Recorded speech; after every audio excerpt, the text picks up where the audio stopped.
Hey guys, tonight we slip into the soft, sandy hush of an ancient Egyptian morning, where the world wakes slower than you do, and the desert light spills across mud brick walls like warm honey.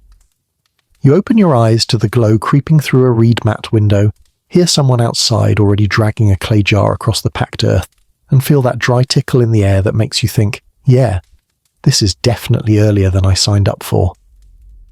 There's a rooster somewhere that refuses to respect your desire to keep sleeping, and you can already tell the ground is cooler than it'll be in about, 20 minutes, because Egypt, and the sun shows no mercy. You probably won't survive this, but hey, let's pretend. So before you get comfortable, take a moment to like the video and subscribe, but only if you genuinely enjoy what I do here.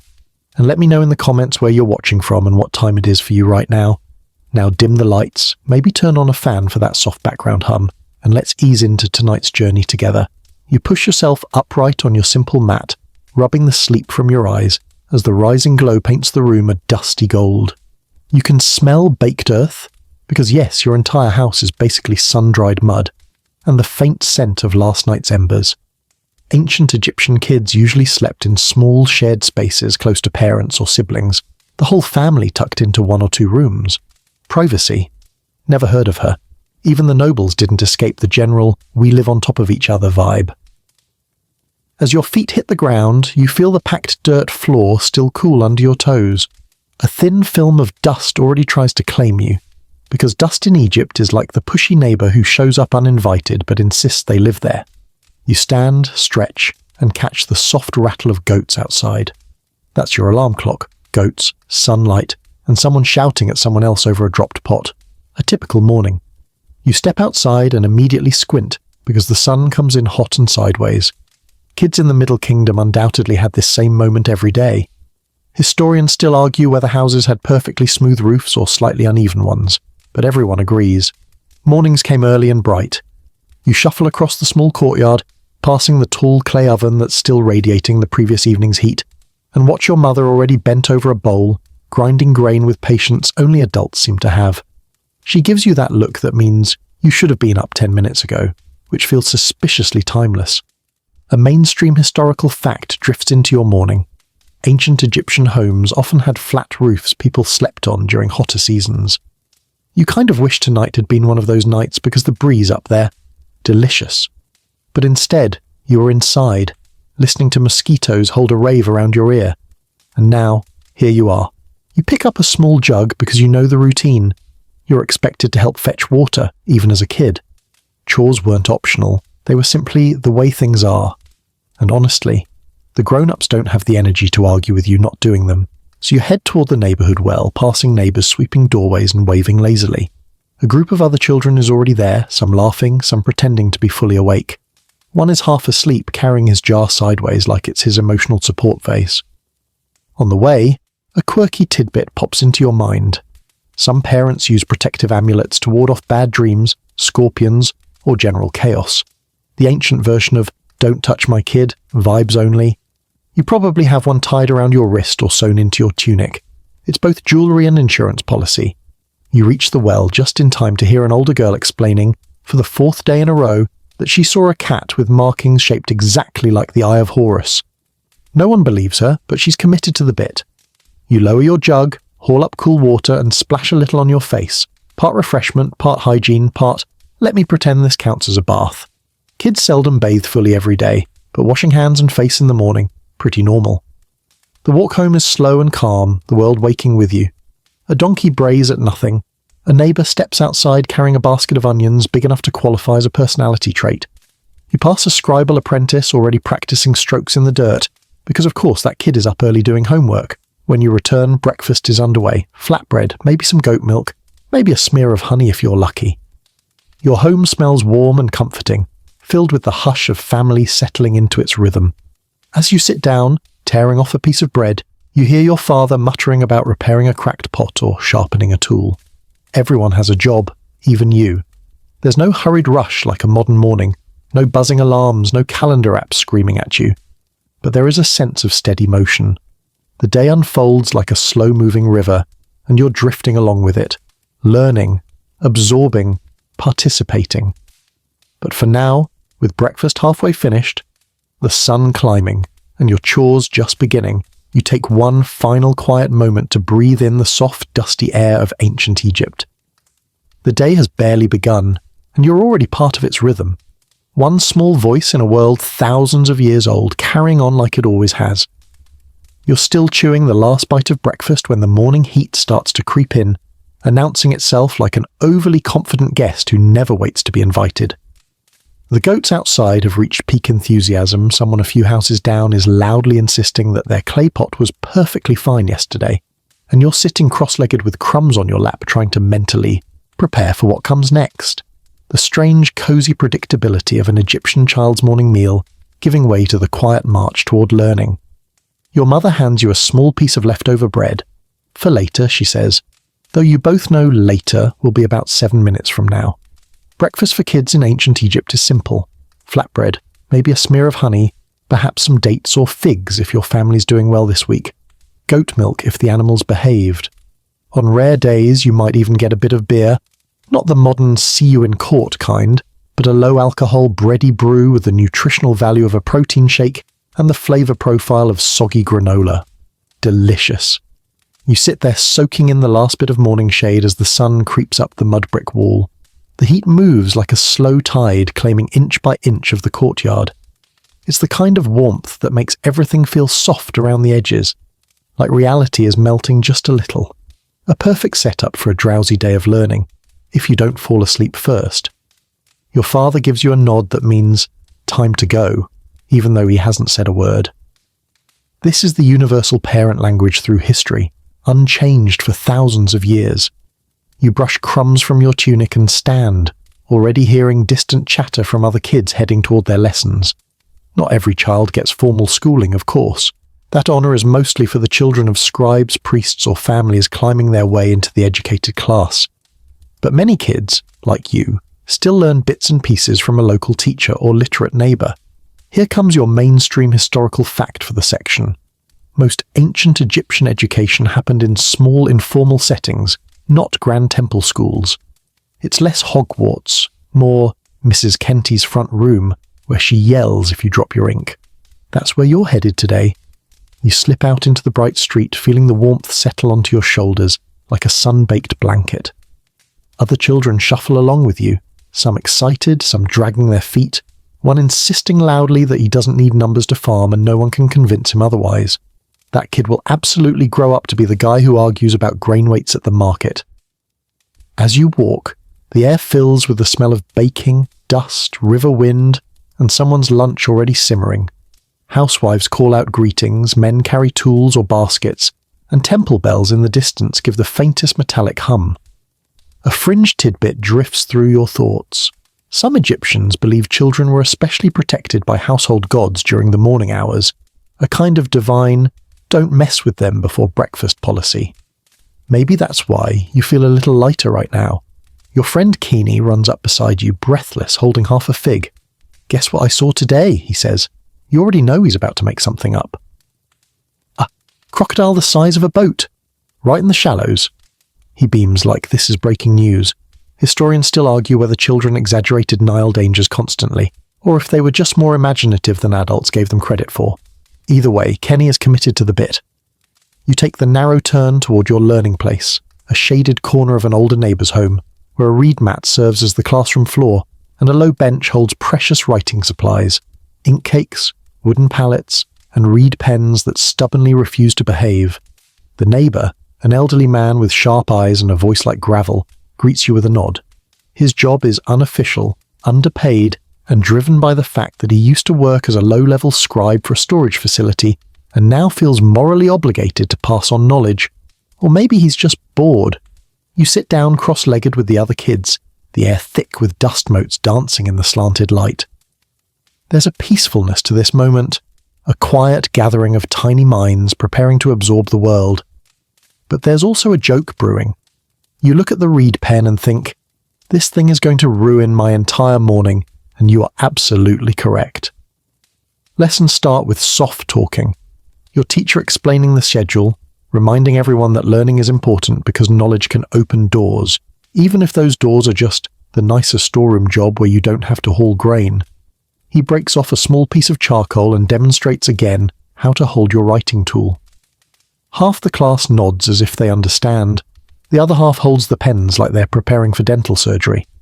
Between instructions, you feel the air shift, the heat expanding, your eyelids relaxing, your posture slumping just enough to earn a pointed stare from the teacher.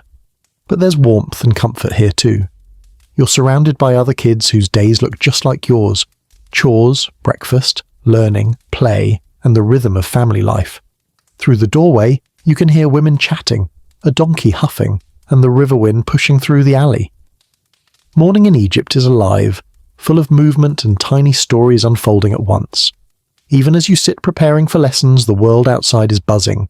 Temple workers starting their chants, farmers checking water levels, fishermen tugging nets. And here you are, a child learning how to shape your first signs, how to understand a world where writing isn't just communication, it's magic. Writing forms contracts, prayers, recipes, love letters, and laundry lists. It records lives and pleases gods. You may not grasp the full weight of that yet, but your teacher certainly does. As he hands out reed pens and cracked palettes, you inhale the earthy scent of ink cake softening with water. It smells like clay, riverbanks, and old secrets. And as the first strokes begin, hesitant, messy, a bit chaotic, you feel the day stretching before you, full of discovery, frustration, excitement, and a little sunburn. Breakfast is over. Lessons have begun. The rhythm of childhood continues. You haven't been sitting long when your teacher clears his throat with the dramatic flair of someone who believes all learning begins with fear. He taps his reed pen against a clay shard and gestures for everyone to pay attention, which is impressive, considering one kid is already halfway through a daydream about wrestling a hippo. But you straighten up because you know what's coming next. The morning household tasks review. Yes, even here, even in your little learning space, you cannot escape chores. Daily tasks are practically a religion for kids in ancient Egypt. Before you're allowed to practice your precious writing lessons, your teacher insists on a quick account of who did what at home. You suppress a sigh and prepare your explanation. Water fetched, goats fed, breadcrumbs swept, younger sibling rescued from trying to eat a beetle, the usual. Your teacher nods sagely and mutters something about responsibility being the key to order, which sounds very official, until you remember he once tripped over a chicken and blamed the gods testing his balance. But he's right. Chores are basically a child's first education. They teach timing, teamwork, and the delicate art of pretending the task isn't actually that boring. He motions toward a pile of reed baskets and clay jars in the corner. Who helped with storage today, he asks. A few hands go up reluctantly. Storing grain, sweeping dust, and arranging jars are among the glamorous duties of Egyptian childhood. You raise your hand too. You didn't exactly help, but you did move a jar, which counts. At least that's your story. A mainstream historical fact slips into your morning.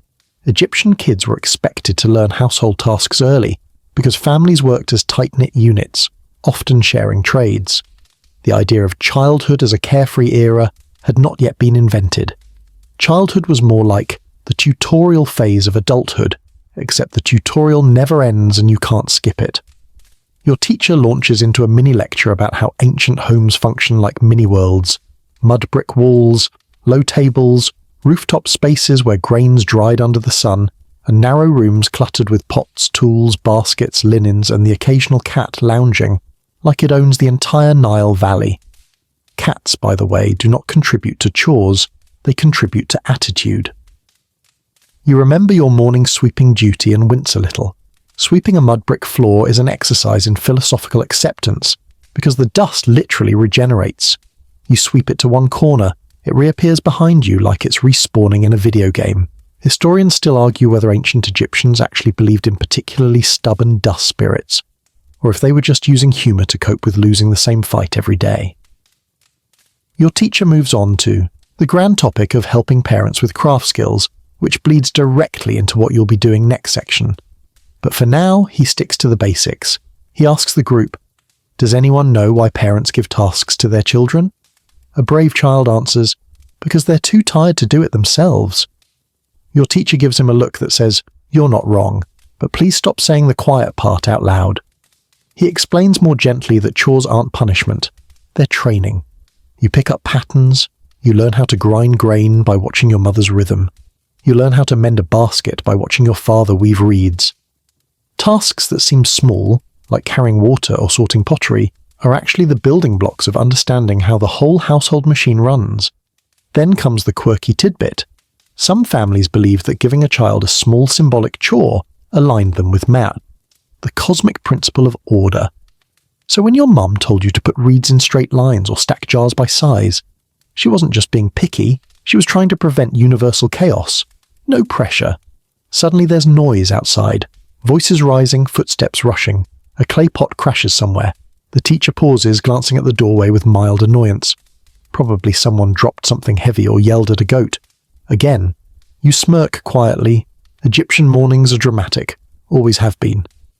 But the noise fades, and he continues the lesson. He begins to show everyone the proper way to hold a small broom. Yes, there's a demonstration. He discusses how to patch cracks in clay walls, describing the dab press smooth technique with the seriousness of a surgeon. Then he reminds everyone not to touch clay while wearing clean tunics. He's staring directly at the kid who always does. You remember your own attempt at wall patching earlier that week. You pressed mud into a crack, stepped back proudly, and watched the entire patch slide down like a sad pancake. The adults nodded sympathetically, then fixed it themselves in 5 seconds. You're still pretending it never happened. A soft breeze pushes through the doorway, carrying the smell of early baking from a nearby home. Fresh bread, warm air, and the faint tang of ashes. It's comforting. The sounds of daily labour drift in. Someone scrubbing a pot, someone singing a work song, someone calling out for a missing chicken, as if the chicken will politely respond. Your teacher wraps up the household task discussion with a final reminder. You learn discipline at home first, writing only comes after. It's a mantra, old and worn, passed down through generations. You nod because you're expected to nod, but also because, yeah, he's right. Even you know that. You settle deeper into your seat, feeling calmer despite the looming writing lesson. Chores are done. Breakfast is behind you. The day stretches ahead with its blend of learning and dust and sun, and tiny triumphs. You glance at your reed pen, already plotting how to survive the next hour, but for now you let the warmth wash over you. The world outside hums steadily, and your day, your ancient, dusty, wonderfully ordinary Egyptian day, continues. You shift on the reed mat, listening as the teacher's voice softens and drifts into a new rhythm, one that feels less like a lecture and more like a gentle nudge toward the real classroom of Egyptian childhood, your family's trade. You might think school is where you learn important things, but honestly, ancient Egyptian parents are the original learn-by-doing enthusiasts. If you're lucky, your family's skills are interesting. If not, well, you're going to learn them anyway. You remember the slow mornings watching your mother weave baskets, her hands moving so fluidly it felt like she was playing an instrument made of reeds. The sound of the reeds brushing, crossing, tightening, that quiet whisper always calms you. Even now, sitting on the mat, you can almost feel the smooth stalks between your fingers, cooled by the morning shade before the sun bakes everything into crispness. Your teacher clears his throat.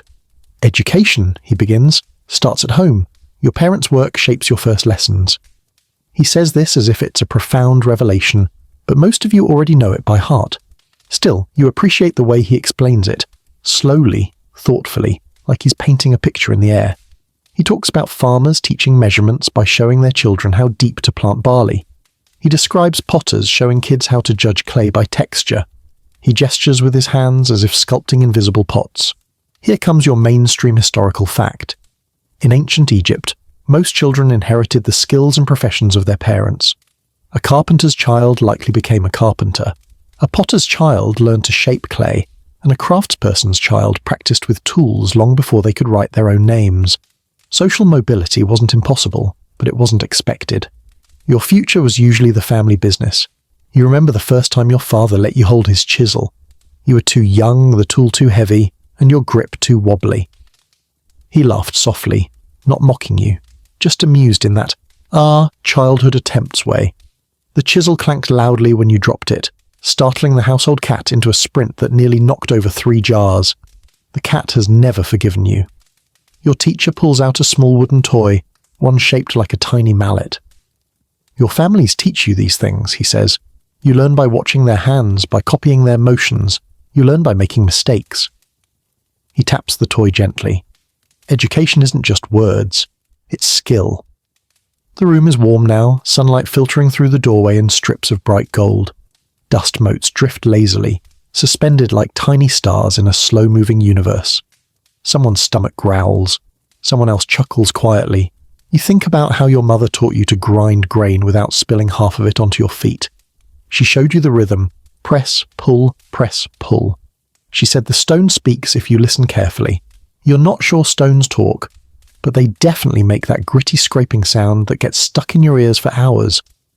A quirky tidbit flits into your thoughts. Ancient Egyptian families sometimes use simple songs or chants to teach children repetitive tasks. Imagine learning weaving with a catchy tune, or memorizing tool names by rhythm, kind of like ancient TikTok tutorials, but with fewer jump cuts and more sand. Your teacher asks the class to share what their families do. Voices bounce around the room. My father makes sandals. We grow onions. My mother's a brewer. We help mend nets. My grandfather works for the temple.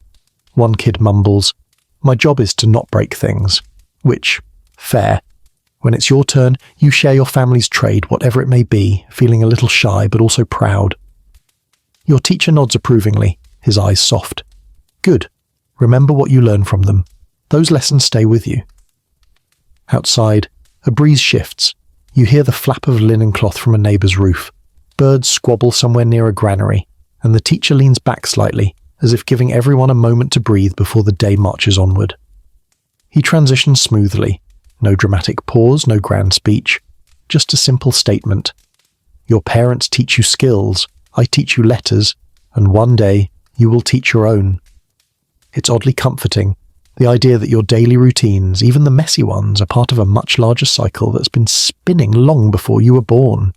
Historians still argue whether Egyptian children fully understood this sense of continuity. But you, sitting here now, you feel it. The teacher gestures toward the door. Think about what you learn at home. Think about where your hands go, how they move, the way your mother knots rope, or the way your father chooses which wood to carve. All of that matters. Your fingers twitch, remembering motions, weaving reeds through your small hands, smoothing clay with hesitant palms, carrying jars using the correct balance so they don't wobble like drunken hippos. You smile softly. These skills are part of you. Then comes the joke, because your teacher, in all his dusty wisdom, can't resist. And if your parents teach you nothing but mischief? He pauses. Well, at least you'll be creative. The class laughs. So do you. The room settles again, calm, warm, familiar. Soon you'll dive into writing lessons. Soon your fingers will stain with ink. But right now, you're wrapped in the memory of home, of small, everyday skills shaping who you are. And for a moment you feel anchored, like a reed rooted firmly in the Nile's gentle current. You're still sitting on the reed mat, fingers tracing little circles in the dust, when your teacher finally gestures toward the doorway. The universal sign for all right kids, time for the part of the day half of you dread, and the other half will brag about later. You stand, stretch, and feel that early morning stiffness in your joints, the kind that whispers, you got up too fast for someone who slept on woven reeds. But the day doesn't care. You've got somewhere to be. A few of your classmates spill outside with you, their tunics brushing against the sun-warmed doorway. The alley is already alive, women carrying baskets, men hauling ropes or tools, older children leading goats by twine, and that one neighborhood chicken that has decided chaos is its brand. You sidestep it just in time. Chickens in ancient Egypt move like they're late for their own coronation. You fall into step with the others as you begin the daily walk toward the scribe's workspace, a humble area attached to a storeroom where an older man teaches letters in exchange for help, goods, and occasionally the emotional support of quiet children. The ground beneath your feet is warm but not scorching yet, and you try to enjoy this small window before the sun goes full, fiery sun god with no chill mode. As you walk, your friend Rami whispers, I bet he's in a bad mood today. You shrug. The scribe is always in a bad mood. That's his baseline. It's like he was born frowning, handed a reed pen, and immediately disappointed by everything. Historians still argue whether scribes were genuinely grumpy or just very, very tired from writing everything down all the time. Tax lists, temple records, receipts, scrolls, love letters, grocery notes. Writing isn't all glamour. Sometimes it's just, yes, we get it. Beckett bought onions again. You cross a dusty courtyard where someone is mending broken pottery. The rhythmic tap, tap, tap adds a soundtrack to your short journey. A donkey trudges past you, giving you the kind of side-eye you'd expect from a creature that has fully mastered judgment. Kids dart around you in quick bursts of laughter, playing games before their own lessons begin. The world is awake now, fully, noisily, beautifully awake. A mainstream historical fact filters through your thoughts. Scribal education was one of the most prestigious paths in ancient Egypt. Learning to write unlocked doors, temple work, administrative duties, managing estates, recording rituals. Scribes were respected, protected from hard labour, and often guaranteed a stable life. No wonder parents pushed their children toward it. No wonder you're walking there now. You turn a corner and there it is, a humble, shaded workspace with a low bench, a few papyrus scraps, and a scribe who looks like he's been sitting there since the Old Kingdom. He lifts one eyebrow as you approach, his version of "good morning." "Sit," he says simply, motioning to the smooth patch of earth in front of him. The dust feels warm under your legs as you settle into place. You can smell crushed reeds, faint ink, and the dry papyrus that rustles like stiff leaves when he moves it. The sunlight slants across his workspace, illuminating little ink, stains splattered like an abstract painting of frustration. The scribe holds a reed pen between his fingers with a kind of reverence. Like this little sliver of plant is a key to the universe. He places a wooden writing palette beside him, its ink cakes worn down from years of use. With slow, practiced movements, he grinds a bit of black pigment, mixes it with water, and swirls it until it thickens. You watch him, mesmerized. The whole process feels like alchemy. He clears his throat. "Today," he announces, "you practice the basics again." Of course you do. There's no skipping to the advanced stuff. Writing requires repetition, discipline, patience, and the ability to ignore how sore your hand gets after 5 minutes. He scratches the first sign in the dust with his pen, the simple vertical stroke. The bread and butter of writing. The boring part. The part that makes beginners wish for divine intervention, but it's essential. You mimic his movement, tracing your own line. Your reed pen wobbles slightly, leaving a crooked stroke. He gives you a look. Not angry, just disappointed in a way that somehow feels worse. A quirky tidbit floats into the back of your mind. Some scribes believe that writing incorrectly annoyed Thoth, the god of wisdom and writing. You suddenly wonder if you've personally offended a deity with that wiggly line. Maybe that's why the pen keeps acting like it's possessed. The scribe moves on, demonstrating more shapes. Loops, curves, little bird forms, squiggles that look like snakes doing yoga. You try to follow, your hand aching in a way that feels both dramatic and wildly justified.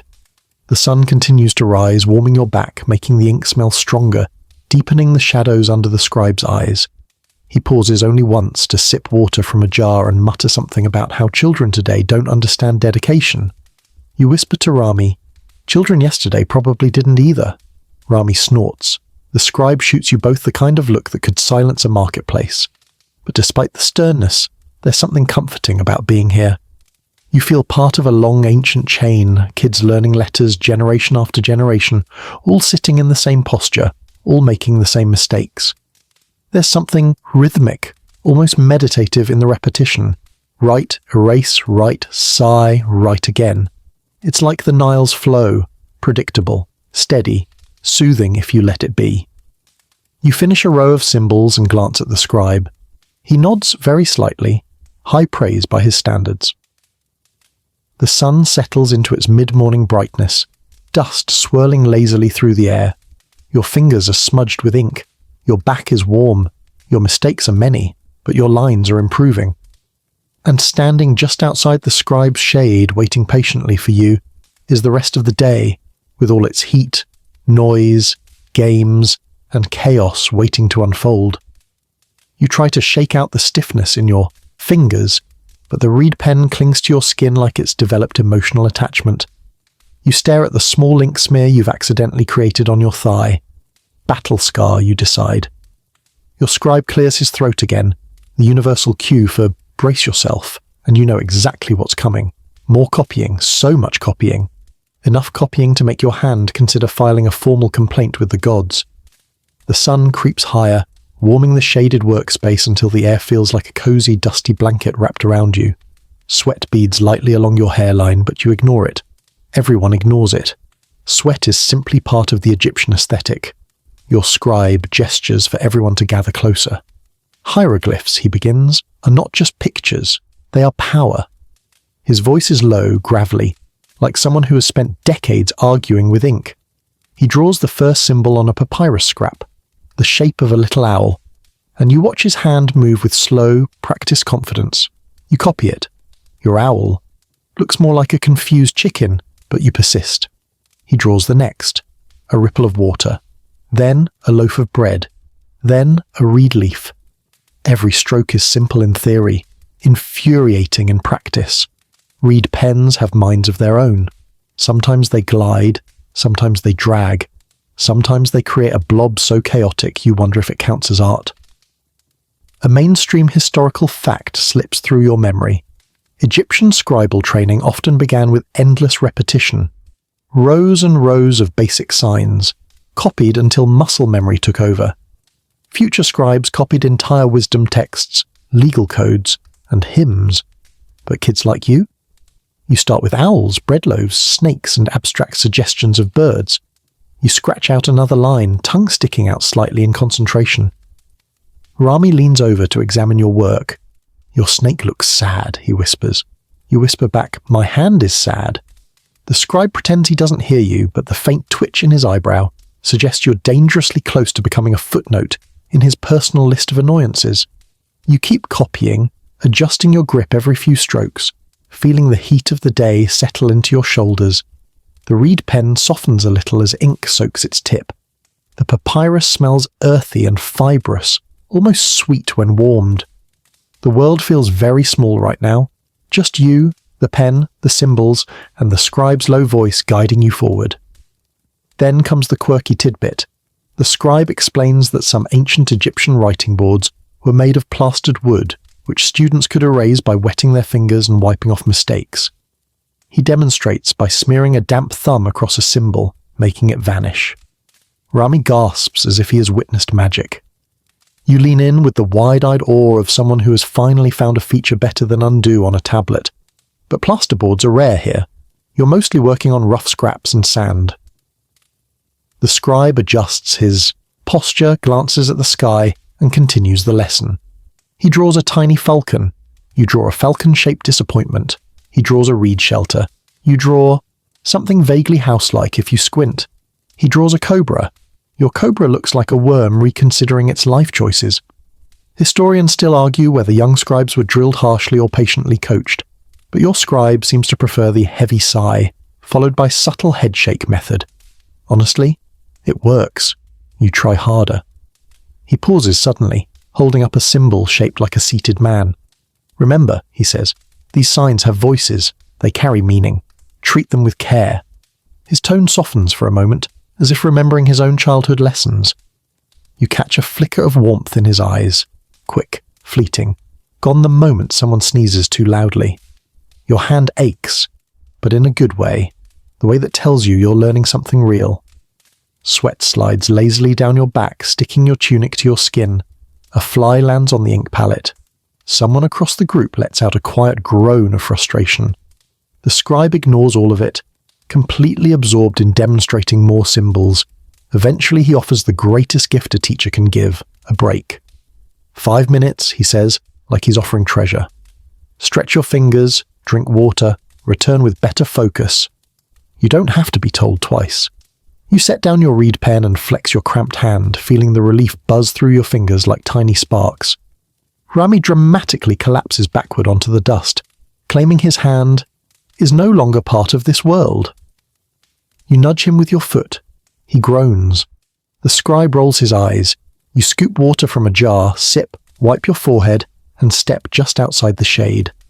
The sunlight is bright enough to make you blink, the air shimmering slightly as heat gathers its strength. Kids nearby are tugging each other's tunics, arguing about who made the best owl. You overhear one child insisting their hieroglyph looks exactly like the scribe's. It does not. When break ends, you return to your spot feeling a strange mix of exhaustion and pride. You can already tell your lines are straighter, your birds slightly less tragic, your hand steadier. You pick up the reed pen again, letting it rest lightly between your fingers.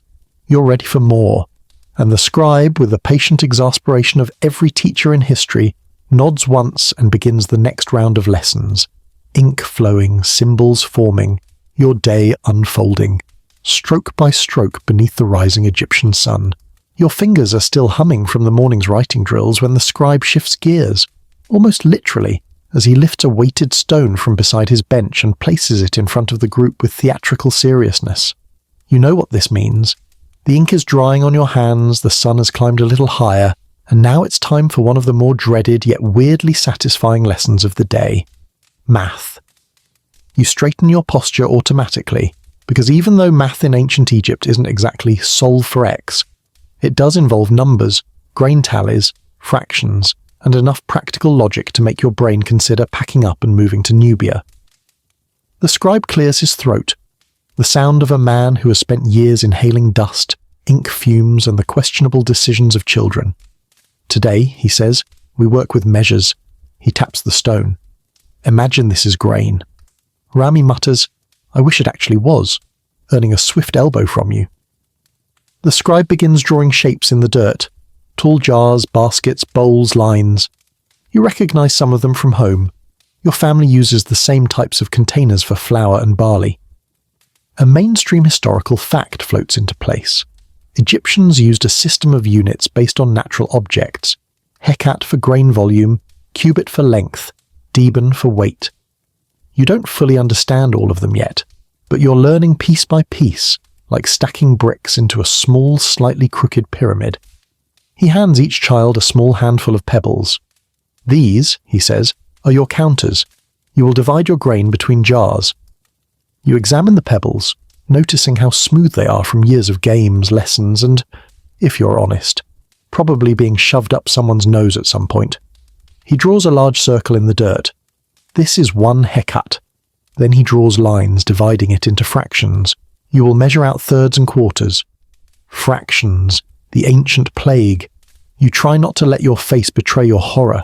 You arrange your pebbles carefully, counting 1, 2, 3, and then half-turning them as if that somehow makes the numbers behave better. Your friend Senifer whispers, if I throw all of mine into the big circle, does that count as 1 hekat? You whisper back, only if you want to personally offend every grain counter in Egypt. The scribe shoots you both a look that could curdle milk. The sun warms your back as you work. A fly buzzes lazily near your ear. Your counters scatter at one point when a kid sneezes with enough force to startle the gods. You start over. Ancient Egyptian math requires patience, lots of it.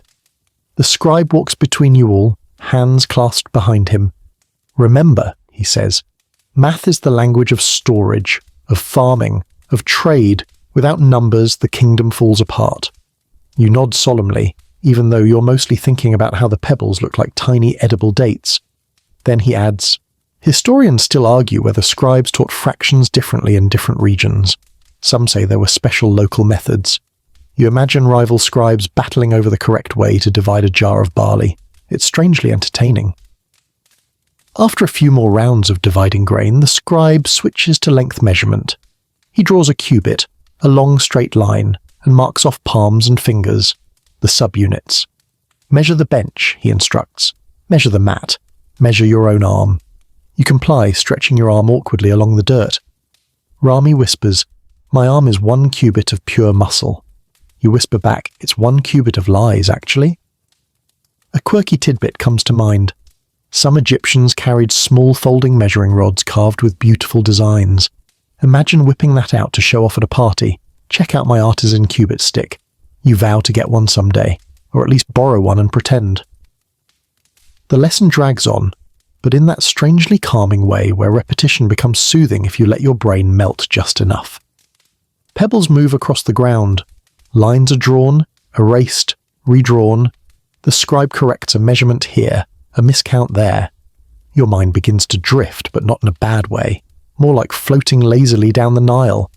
Eventually the scribe brings out the big challenge, drawing a grain bin. He sketches a broad, rounded shape, like the domed bins you've seen near the fields, and instructs everyone to estimate how much grain it holds based on a series of well-placed dots. You peer at it like it's some divine riddle. Rami guesses wildly. Another kid refuses to guess on principle. You crouch low, squint, and try to imagine the bin full. It's hard, but you give your answer anyway. The scribe inspects everyone's estimates without revealing his thoughts, like a man savouring the power of mystery. He finally nods, not because you're all correct, but because you're trying. That's enough. The math lesson winds down. Your brain feels stretched, your hands dusty, your pebbles warm from the sun. But there's satisfaction too, nestled quietly beneath the frustration. You've measured, you've calculated, you've divided invisible grain like a miniature administrator of the kingdom. You set your pebbles aside and take a slow breath. The scribe says, "Go wash your hands, cool your face, then rest under the shade." You stand, stretching your back until it pops. As you walk toward the water jar, you feel the late morning heat gathering strength, pressing down gently but insistently. Birds call somewhere above. A faint breeze stirs a curl of dust. Life moves on. And you, small, dusty, determined, move with it, one lesson at a time. You splash cool water onto your face, letting it bead along your cheeks and drip onto the thirsty ground below. The relief is immediate, like the whole morning's writing drills, pebble-counting disasters, and mathematical destiny have all slid, right off your skin. The sun is high now, warm enough that you feel it even under the shaded overhang of the scribe's workspace. And this, finally, is the moment everyone's been waiting for. The midday break. It's not a dramatic event. No bells, no official dismissal, but the scribe leans back, rolls his shoulders, and waves you all away with the languid energy of a man who needs at least 15 minutes of not dealing with children before he loses his last nerve. He mutters something like, "Return, eventually," which is practically a love letter coming from him. You grab your little piece of leftover bread from breakfast. It's slightly squished and covered in a thin layer of dust because everything in Egypt is slightly squished and covered in dust. You blow it off and begin chewing as you wander toward the shady side of a mud brick wall, where other kids are already gathering. The ground there is cool enough anyway, and the mud brick blocks radiate that gentle, earthy smell that's so familiar it might as well be part of your DNA. You sit, lean your back against the wall, and let your body relax in a way your morning lessons definitely did not allow. Rami plops down beside you, dramatically pretending he's endured some heroic surviving the desert quest. "My hand," he says, holding it up like a tragic actor. "Will never recover." You pat his shoulder. "Your hand didn't even do half the work," you say, and he gasps with just the right amount of faux betrayal. A group of younger kids sit in a circle nearby sharing dates, while an older girl weaves strips of dried palm leaves into a makeshift bracelet. She works quickly, her fingers moving with practiced grace. She glances up when she notices you watching and smirks. "You want one?" she asks. You say yes, because who doesn't want a new piece of midday jewellery? She promises to finish it before the break ends. The shade deepens as the sun climbs overhead, and you feel the heat shift from pleasantly warm to the desert reminding you who owns the thermostat. Even in the shade, the air is thick and still. A lazy fly buzzes past your ear, then decides your bread looks interesting and circles back before you swat it away. A mainstream historical fact floats into your thoughts. Midday in ancient Egypt was a natural pause point for nearly everyone. Farmers rested, scribes rested. Even temple workers slowed down unless a ritual absolutely demanded attention. Heat dictated the rhythm of life. You moved early, you moved late, but midday, you survived it. You take another bite of bread, savouring its chewy graininess. It tastes like yesterday's wheat and this morning's effort. Kids around you are gossiping about trivial essential things. Who fell into the irrigation canal last week? Which neighbour's cat stole a fish from the market stall? And who allegedly saw a crocodile bathing in the river shallows? Spoiler, the crocodile stories are always exaggerated by at least 300%. Here comes your quirky tidbit. Some ancient Egyptian children believed that resting in the shade at midday helped hide them from mischievous desert spirits who roamed under the highest sun. Were these spirits real? Probably not. But you can't help glancing at the horizon just to make sure none are creeping closer. You're 90% certain you'd win in a fight with a sand spirit. Probably. Sennifer joins your group, plopping down with a dramatic thud. "You won't believe this," he announces. No one responds because that is how Sennifer begins every sentence. "I saw a priest walk by carrying a jar and I think it was, get this, magic ink." He waits for the gasps. There are none. Someone finally says, "It was probably lunch," and Sennifer sulks theatrically, nibbling on his fig. You lean back, closing your eyes for a moment. The wall supports your shoulders. The shade cools your eyelids. The distant sounds of the village settle into a soft, familiar hum. Donkeys braying, women grinding grain, a vendor shouting halfway across the square, the flap of laundry drying on rooftops, the rush of wind stirring sand across stone. It's like the world is breathing slowly beside you. You hear someone down the alley practicing their reed flute, tentatively at first, then more confidently. The melody is simple, a rising and falling pattern that reminds you of water rippling in the Nile.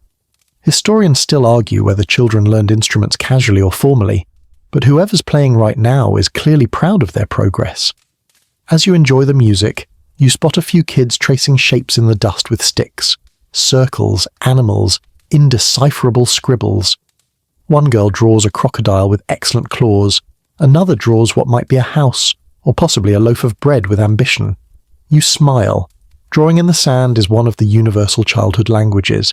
The heat intensifies just a little more, and everyone shuffles deeper into the shade.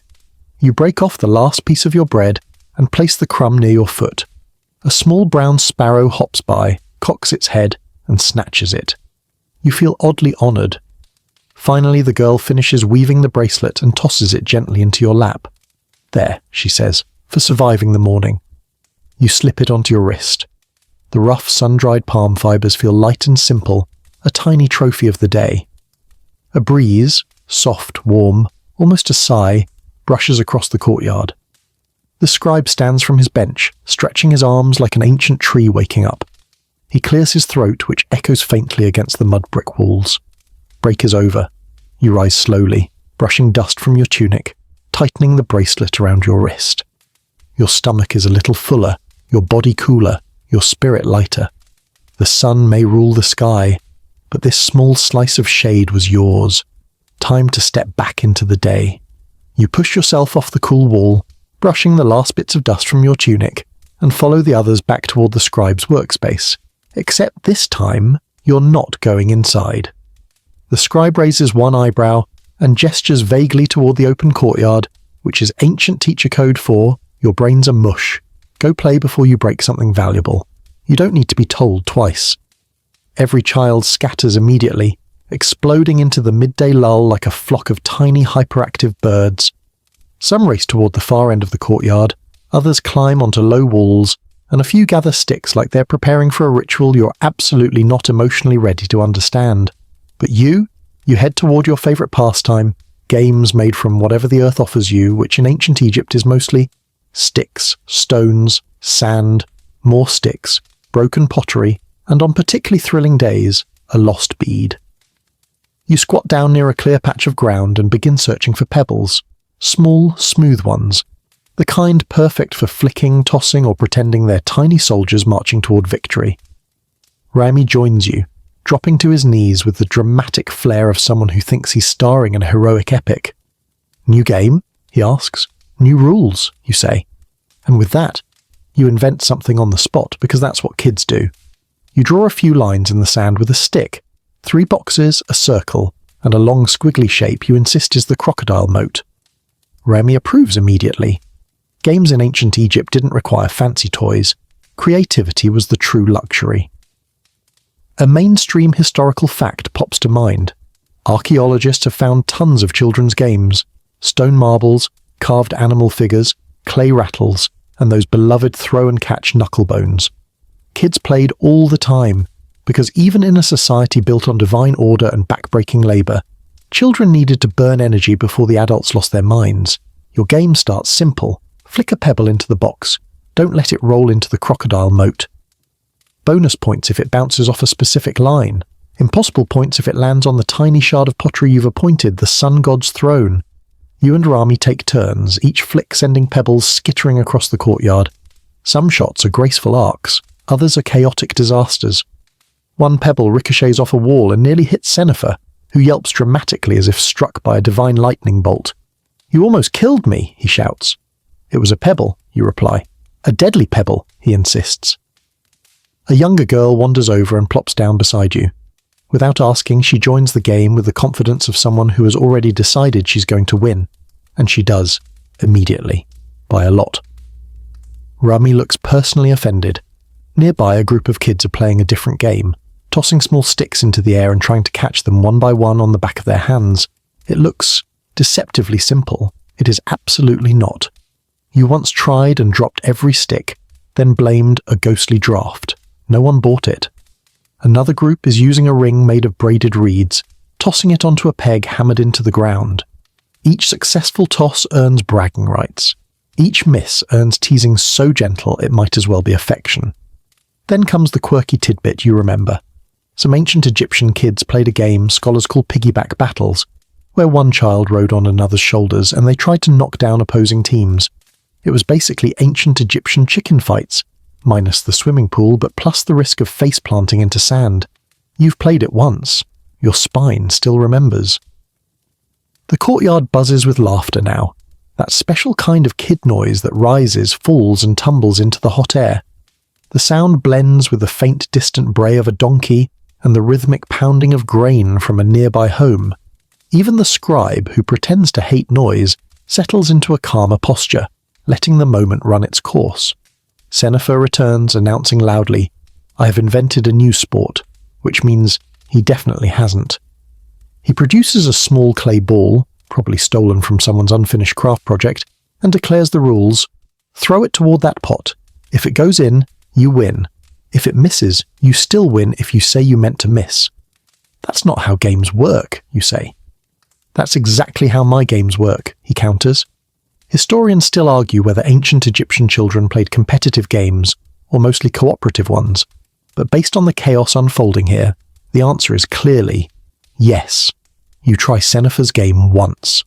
The ball bounces off the pot, shoots off at a tragic angle, and is immediately snatched by a dog who sprints away proudly, like he just saved Egypt from invasion.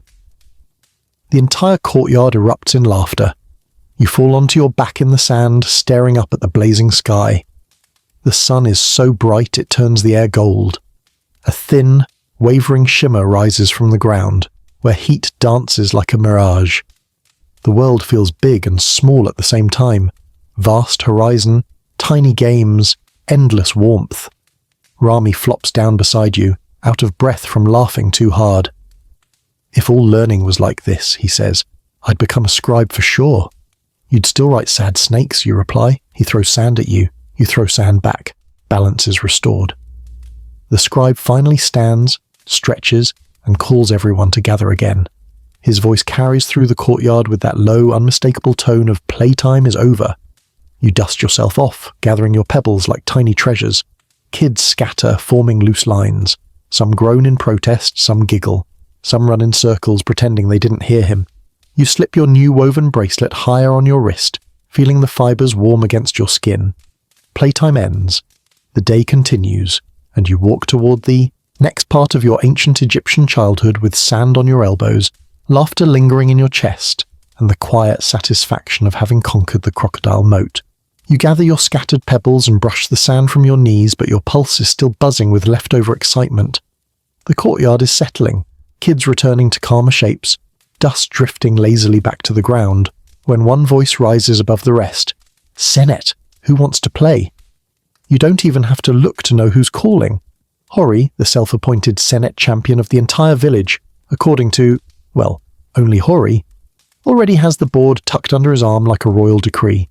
It's a simple wooden board, worn smooth from years of use, carved with 30 squares arranged in neat rows. Some symbols are scratched into the wood, shallow, crooked, made by a knife or a sharp stone. They're imperfect, but beloved. Your heart lifts a little. Senet isn't just a game. It's the game. The superstar of ancient Egypt. The Beyoncé of board games. Even adults play it.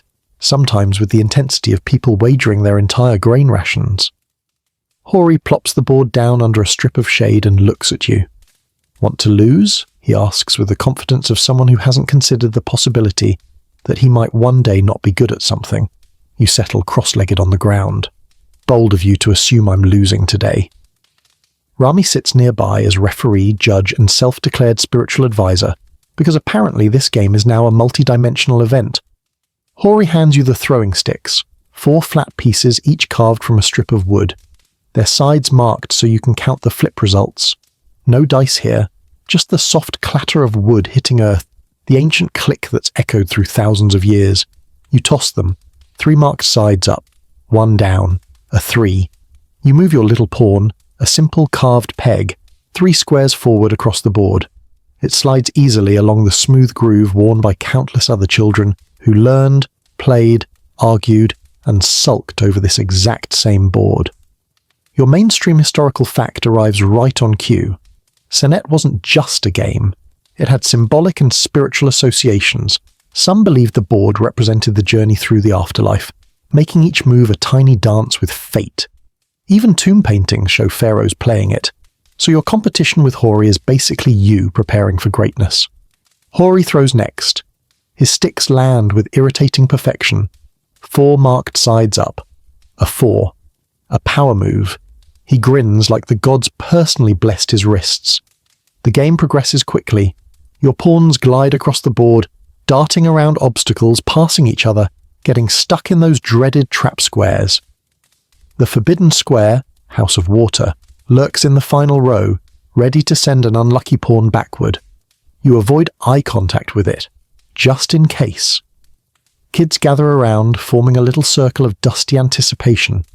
Even the scribe, pretending he's not watching, occasionally glances over with thinly veiled interest. Senet has that effect. It pulls in anyone with a heartbeat.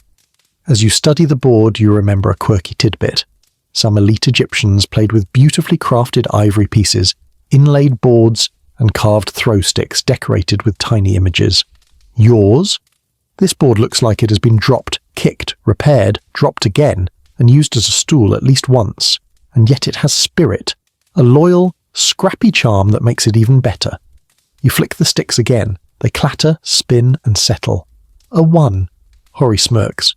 "You'll never beat me moving 1 square at a time." You smile sweetly. "Watch me." You move your piece slowly, dramatically, savouring the moment. There's something strangely calming about the rhythm of Senet, the flick, the slide, the pause. It feels older than the sun warming the courtyard. As the pieces inch toward the final row, tension builds. You're close, so close, to sliding 1 pawn into the safe square. But Hori is close too, and he's watching like a hawk sculpted from pure smugness. Then Rami clears his throat. "Remember," he says with grand authority, "historians still argue whether you can hop past your opponent's piece on square 15, Hori blinks. "We settled that last week, you can't." "You can," Rami insists, "if you roll a 3. "That's not real," Hori snaps. "It's extremely real," Rami fires back, crossing his arms. "To avoid a fistfight, you decide to roll and let fate choose. The sticks dance in your palms before falling with a soft tap. 3. The entire group erupts. Hori stares at the board in betrayed disbelief, as if the gods have personally conspired against him. You slide your pawn past his piece, placing it squarely into the safe zone, and announce cheerfully, "I believe that's game-changing move in the language of winners." The courtyard bubbles with laughter. Hori mutters something about faulty craftsmanship and rigged sticks, but he's smiling too. Because Senet is never really about winning. It's about the storytelling, the luck, the superstition, the tiny victories that feel enormous under the hot Egyptian sun. You toss your last pawn toward the final square, another good roll, you slide it gently home, game over. Hori leans back with a dramatic sigh worthy of a temple mural. "One day," he says, "I'll defeat you." "In this life?" you ask. "Or the next?" he shrugs. "Whichever comes first." You dust your hands off and stretch, feeling the warmth of triumph settling comfortably on your skin. As the children disperse and the board is tucked safely under Hori's arm once again, you feel a glow in your chest, soft, steady, fun. Playing Senir is more than passing time. It's connection, it's culture, It's a childhood echo stretching thousands of years into the future. And now, with the sun tilting deeper toward afternoon, it's time to wander toward the river's edge, where games become wilder, louder, and considerably more wet. You don't so much walk toward the river as get swept toward it, because the moment Senna ends and the scribe releases you again, half the children explode into motion like a dust storm with legs. Someone shouts, "Last one to the water is a dried fig," and that's it. The race is on. You grab your woven bracelet so it doesn't fly off, shove a pebble from your earlier game into your pocket for luck, and sprint. The air shifts as you move, warm courtyard dust giving way to the damp, earthy smell of Nile mud. The river is close enough that you can hear it before you see it. The gentle lap of water against the reeds, the occasional splash of something far too large to be comforting, and the distant calls of fishermen working their nets. It's a living thing, the Nile, steady, patient, ancient, and slightly offended that you're running toward it without a proper offering. When you reach the bank, you stop to catch your breath. The ground here is soft, cooler, darker, rich with silt. Your feet sink slightly, leaving little half-moon prints behind. Other kids gather in a cluster, eyes wide with that shared look of, "Let's absolutely do something we'll get yelled at for later." A group of older boys are already picking up long reeds and snapping them into makeshift spears, not to hunt anything, don't worry, but to poke mysterious shapes in the water from a safe distance. Ancient Egyptian safety rule. 1. If you think it might be a crocodile, assume it is. Ancient Egyptian safety rule. If you think it definitely isn't a crocodile, assume it still is. A mainstream historical fact drifts into your mind. Children often spent their afternoons near the water, helping wash clothes, collect reeds, or cool off from the brutal heat. But they also played, loudly, recklessly, joyfully, turning the river's edge into an ancient version of a playground. Rami finds a stick and starts drawing battle diagrams in the mud. Senefer claims he can outrun any crocodile in Egypt, which is bold, untrue, and biologically unimpressive. You point out that crocodiles swim. He waves his hand. Details? The younger kids invent a game immediately. Who can jump across the narrowest part of the shallows without slipping? They line up, marking the start line with a broken clay shard and the finish line with a stick stuck vertically in the mud. One by one, they run, leap, splash, squeal, and fall dramatically. It's part athletic event, part comedy show. Then someone shouts, "Tag!" and chaos detonates. You're instantly pulled into a swirling mess of limbs, dust, and shrieks. The rules of riverbank tag are simple. If you're tagged, you're it.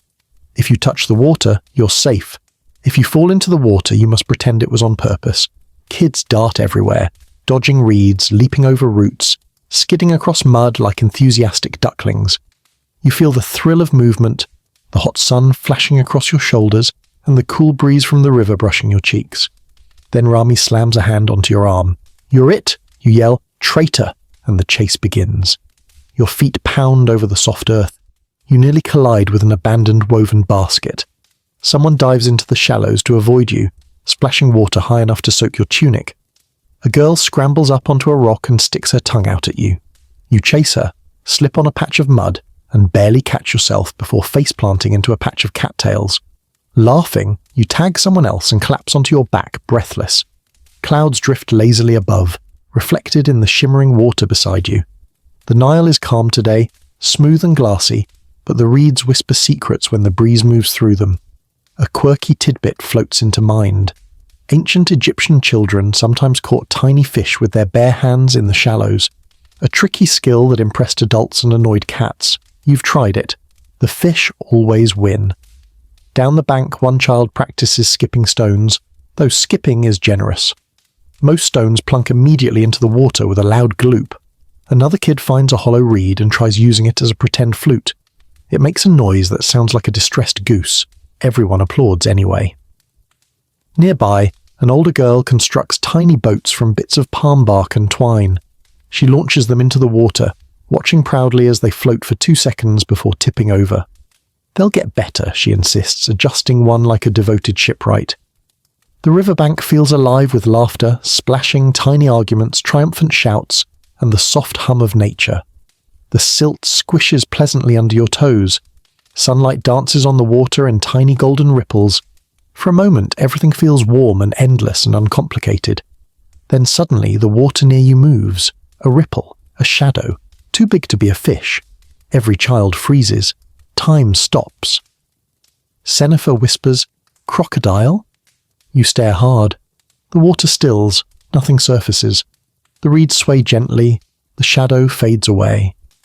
Historians still argue whether children exaggerated crocodile encounters or actually faced them often. But in this moment, you're leaning heavily toward exaggerated, because if that had been a crocodile, your woven bracelet would have been the only thing left of you.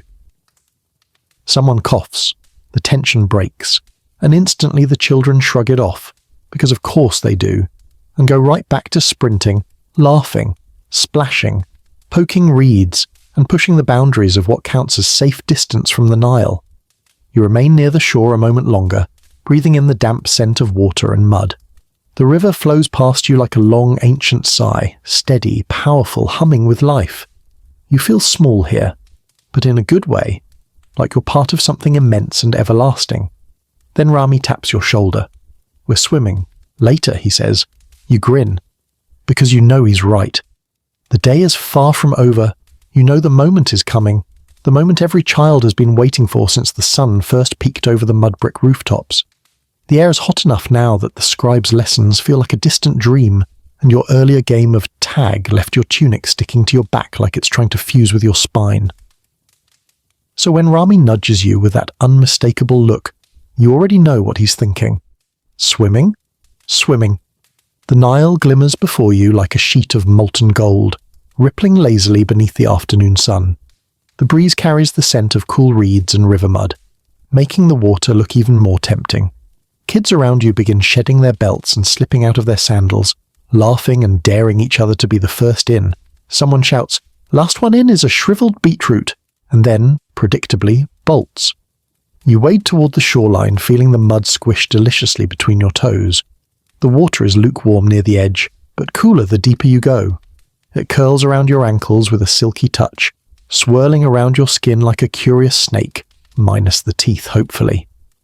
A mainstream historical fact drifts into your mind. Ancient Egyptians were strong swimmers.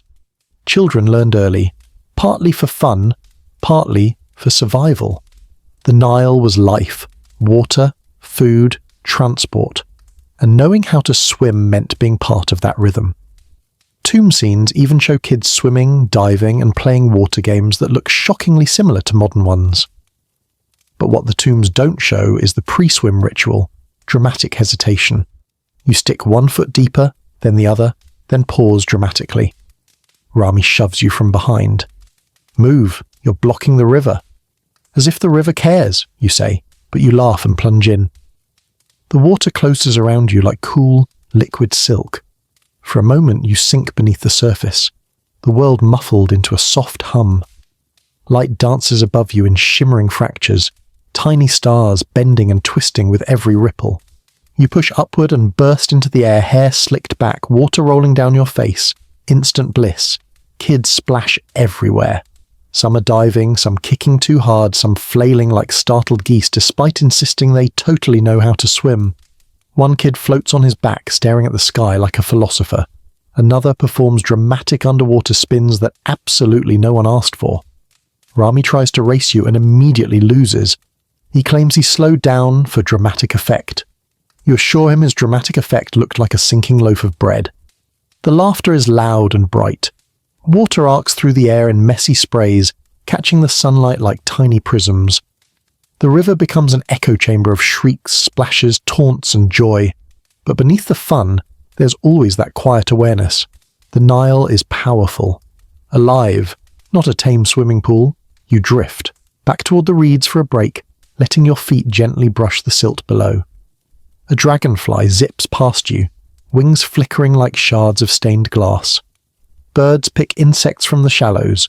A fisherman upriver casts a net with practiced grace, paying the children absolutely no mind. This is normal, expected, ancient. Then the water shifts, a small ripple, a swirl deeper than a fish. Close, but not too close. Everyone freezes. A girl near you whispers, "Did you see that?" "Yes," you say. "No," says Rami. but his eyes say otherwise. Historians still argue whether crocodiles were common this far north during certain periods. Some say yes, some no, some shrug and say, depends on the year, depends on the flood. But right now your inner voice says, let's float slightly toward the shallow side just in case. Still, no one screams. This is Egypt. You respect the river. You don't taunt it. You don't panic. You just adjust. A boy points. It's only a log. The ripple disappears. Everyone collectively decides to believe him. You gradually drift back into games. Water tag, underwater races, the who can hold their breath longest until they nearly faint competition, which by the way is universally a terrible idea, but tell that to a pack of river-hyped children. A quirky tidbit surfaces in your memory. Some Egyptians believed water spirits could pull on your ankles if you swam too far from shore. Whether true or not, you keep your ankles exactly where you can see them. Eventually you swim toward the bank, exhausted in that perfect buzzing way that makes your limbs feel like cooked reeds. You drag yourself onto the muddy shore and flop down dramatically, letting the sun soak back into your skin. Your tunic clings to your ribs, your bracelet drips water onto your wrist, your hair sticks in every direction. Rami collapses next to you. I nearly drowned, he says. You swallowed water, you reply. I nearly drowned, he insists. The mud beneath you is warm, squishy, soothing. It hugs your spine with a gentle give, like the earth itself is saying, good job surviving all that nonsense. Other kids lie beside you, some panting, some humming little post-swim songs. The Nile rushes softly nearby, carrying away the last of the splashes, returning to its eternal patience. The afternoon sun beats down, drying your skin into a pleasant warmth. The river wind whispers along your neck. Birds swoop overhead. The world feels soft, slowed, peaceful. You close your eyes, and for a moment drift into a half nap. Not asleep, not awake, just floating on the echo of the water, your heartbeat settling, your breath deepening. This is childhood. This is Egypt. And the day is still far from finished. You eventually peel yourself off the muddy riverbank, feeling like a piece of laundry someone forgot to wring out. Your tunic clings to you in strange, unflattering shapes. Your hair is a rebellious tangle of river curls. Your feet squish with every step. Basically, you're a walking tribute to the Nile's chaotic charm. But the sun is lowering ever so slightly, shadows stretching long and thin across the ground, and that means it's time to wander home. Not rush, not march, just wander. Because late afternoon in ancient Egypt is its own entire mood. You walk barefoot along the familiar path, the warm mud giving way to dry, cracked earth that crunches softly under your heels. The heat has mellowed into something gentler. Still strong, but no longer trying to cook you. A mild breeze wafts through the palms, carrying drifting scents. Onions roasting, fresh bread cooling, crushed herbs, someone's fire pit smoking lazily. Your stomach, having spent all its energy swimming and shouting, perks up with interest. Rami trudges beside you, dripping water like a leaky jug. If I smell like fish later, he says, I'm blaming the river. Blame your swimming skills, you answer. I will, he agrees solemnly. You both laugh as you reach the edge of the village, where life is in full late-day mode. Vendors' voices rise in the warm air, calling out whatever they have left on their mats, dates, cucumbers, garlic, melon slices, bundles of coriander. Chickens dart between legs, pecking at crumbs. A pair of goats wander freely like they own the place. Honestly, they kind of do. A mainstream historical fact pops into your mind. Ancient Egyptian afternoons were a blend of chores, errands, and socializing. Adults finished their work before the sky dimmed. Children drifted between helping and playing, depending on how closely adults were watching. Entire neighborhoods came alive with sound, commerce, gossip, laughter, the clatter of pottery, the clucking of disgruntled hens. You pass a woman pounding spices in a mortar, the rhythmic thump, thump, thump, echoing like a heartbeat.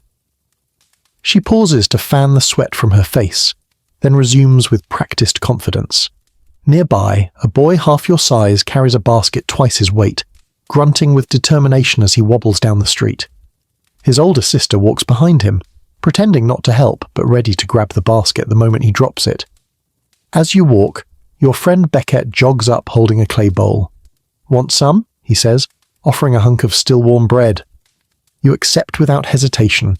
because ancient Egyptian children absolutely participated in the sacred tradition of snacking before dinner.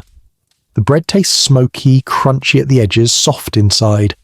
You savor each bite like it's your last meal before being sacrificed to a particularly sassy ibis. A quirky tidbit washes over you.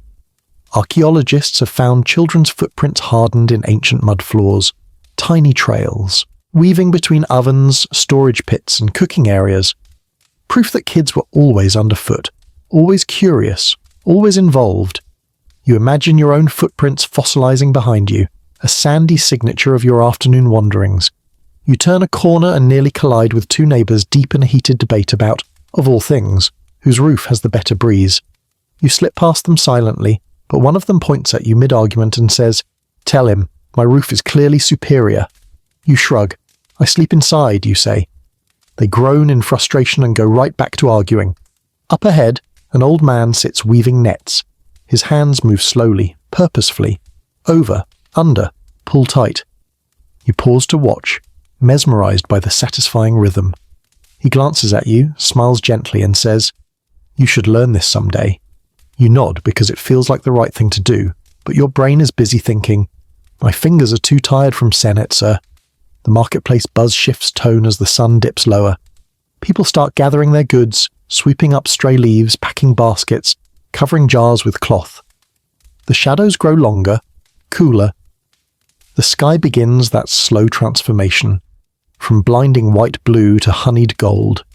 You head toward home but take your time. No one rushes at this hour. Even the wind settles into a slower rhythm, drifting in soft, warm currents. Then you hear it, a voice calling your name from somewhere near the bread ovens. You turn to see your mother waving, a small smile on her face, and a bowl in her hand. She gestures you over, and you jog the last few steps. "Hungry?" she asks. You answer with a noise that is neither word nor human, but absolutely conveys yes. She hands you a small piece of soft bread with herbs mixed in.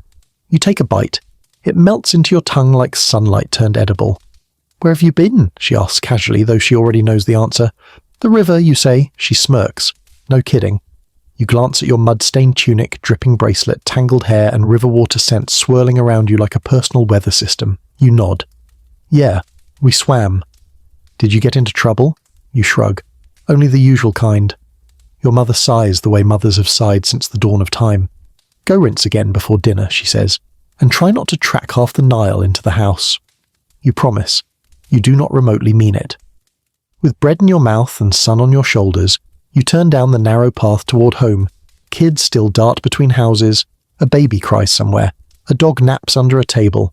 Smoke spirals softly upward from cooking fires, ribboning into the deepening sky.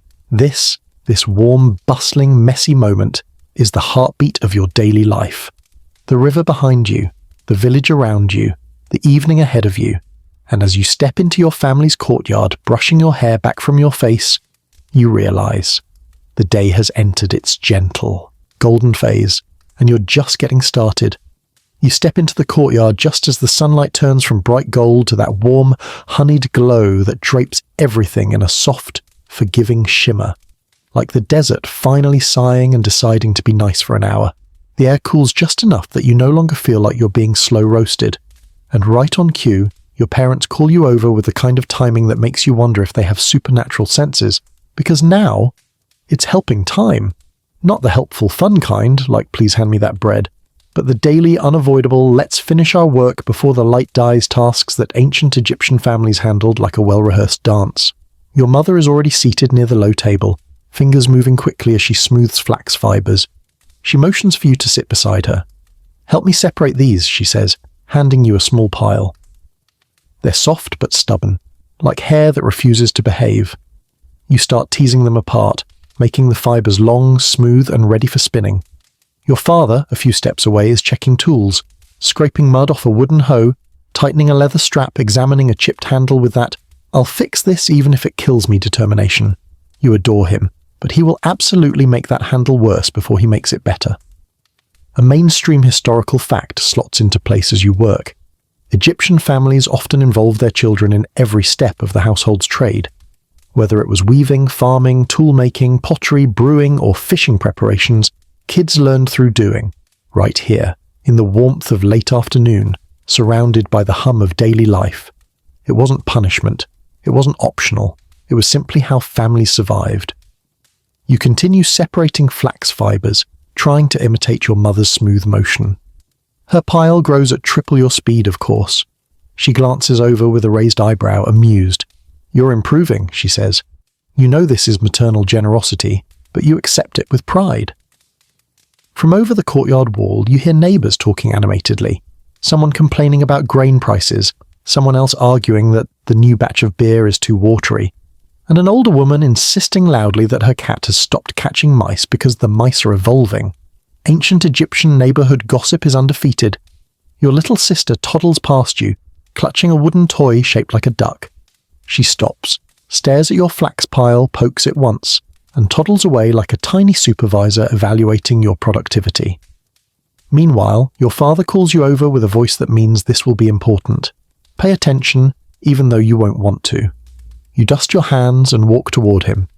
He's kneeling beside a basket full of dried reeds, sorting them by thickness. "We need to replace the binding on the rake," he explains. "Bring me the thin reeds." You dutifully gather them, but halfway through you get distracted by a particularly curly reed that looks like it's having a bad hair day. You twirl it between your fingers, imagining it as a snake with attitude. Your father clears his throat. You immediately straighten your face and pretend you weren't just giving a reed snake dialogue. He shows you how to wrap the reeds tightly around the wooden handle, twisting them so they hold firm. His hands move with steady experience. Yours move with attempt. But you're learning, slowly, clumsily, comfortably. Here comes your quirky tidbit. Some ancient families believed that if a child learned a craft diligently, the household gods would smile upon the home. You're 87% sure that means please don't break anything, but it's cute to imagine tiny gods nodding approvingly every time you don't stab yourself with a reed. The light continues to soften. Shadows stretch long across the floor. A gentle desert breeze swirls into the courtyard, lifting bits of dust and brushing your damp, river-soaked hair.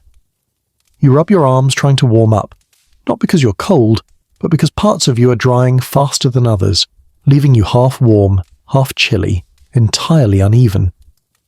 Your mother glances over. You should brush your hair before the tangles invite trouble. You blink. Invite who? She shrugs. Spirits.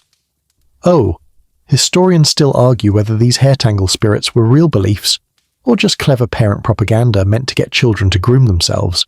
Either way, you grab the comb.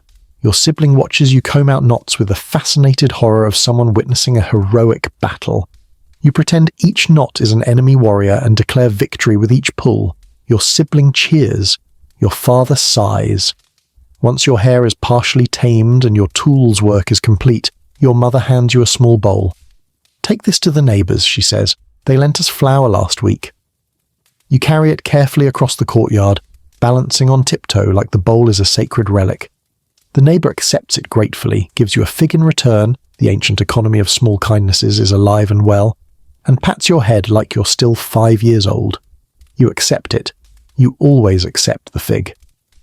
Walking back home, you see more families finishing their work, women grinding grain while chatting under the shade, boys shaking dust from mats, men repairing baskets or tying bundles of reeds. A few girls carry jars of water on their hips with the confidence of people whose spine is made of determination rather than bone. It's a tapestry of motion, small, simple movements weaving together into the fabric of daily life.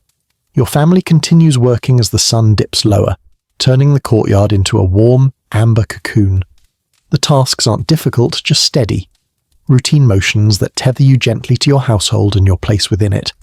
And slowly, inevitably the sounds of work fade. A pot is set aside, tools are stored, fibres are gathered. The day releases its tension like a long exhale. Your father wipes his hands and stretches.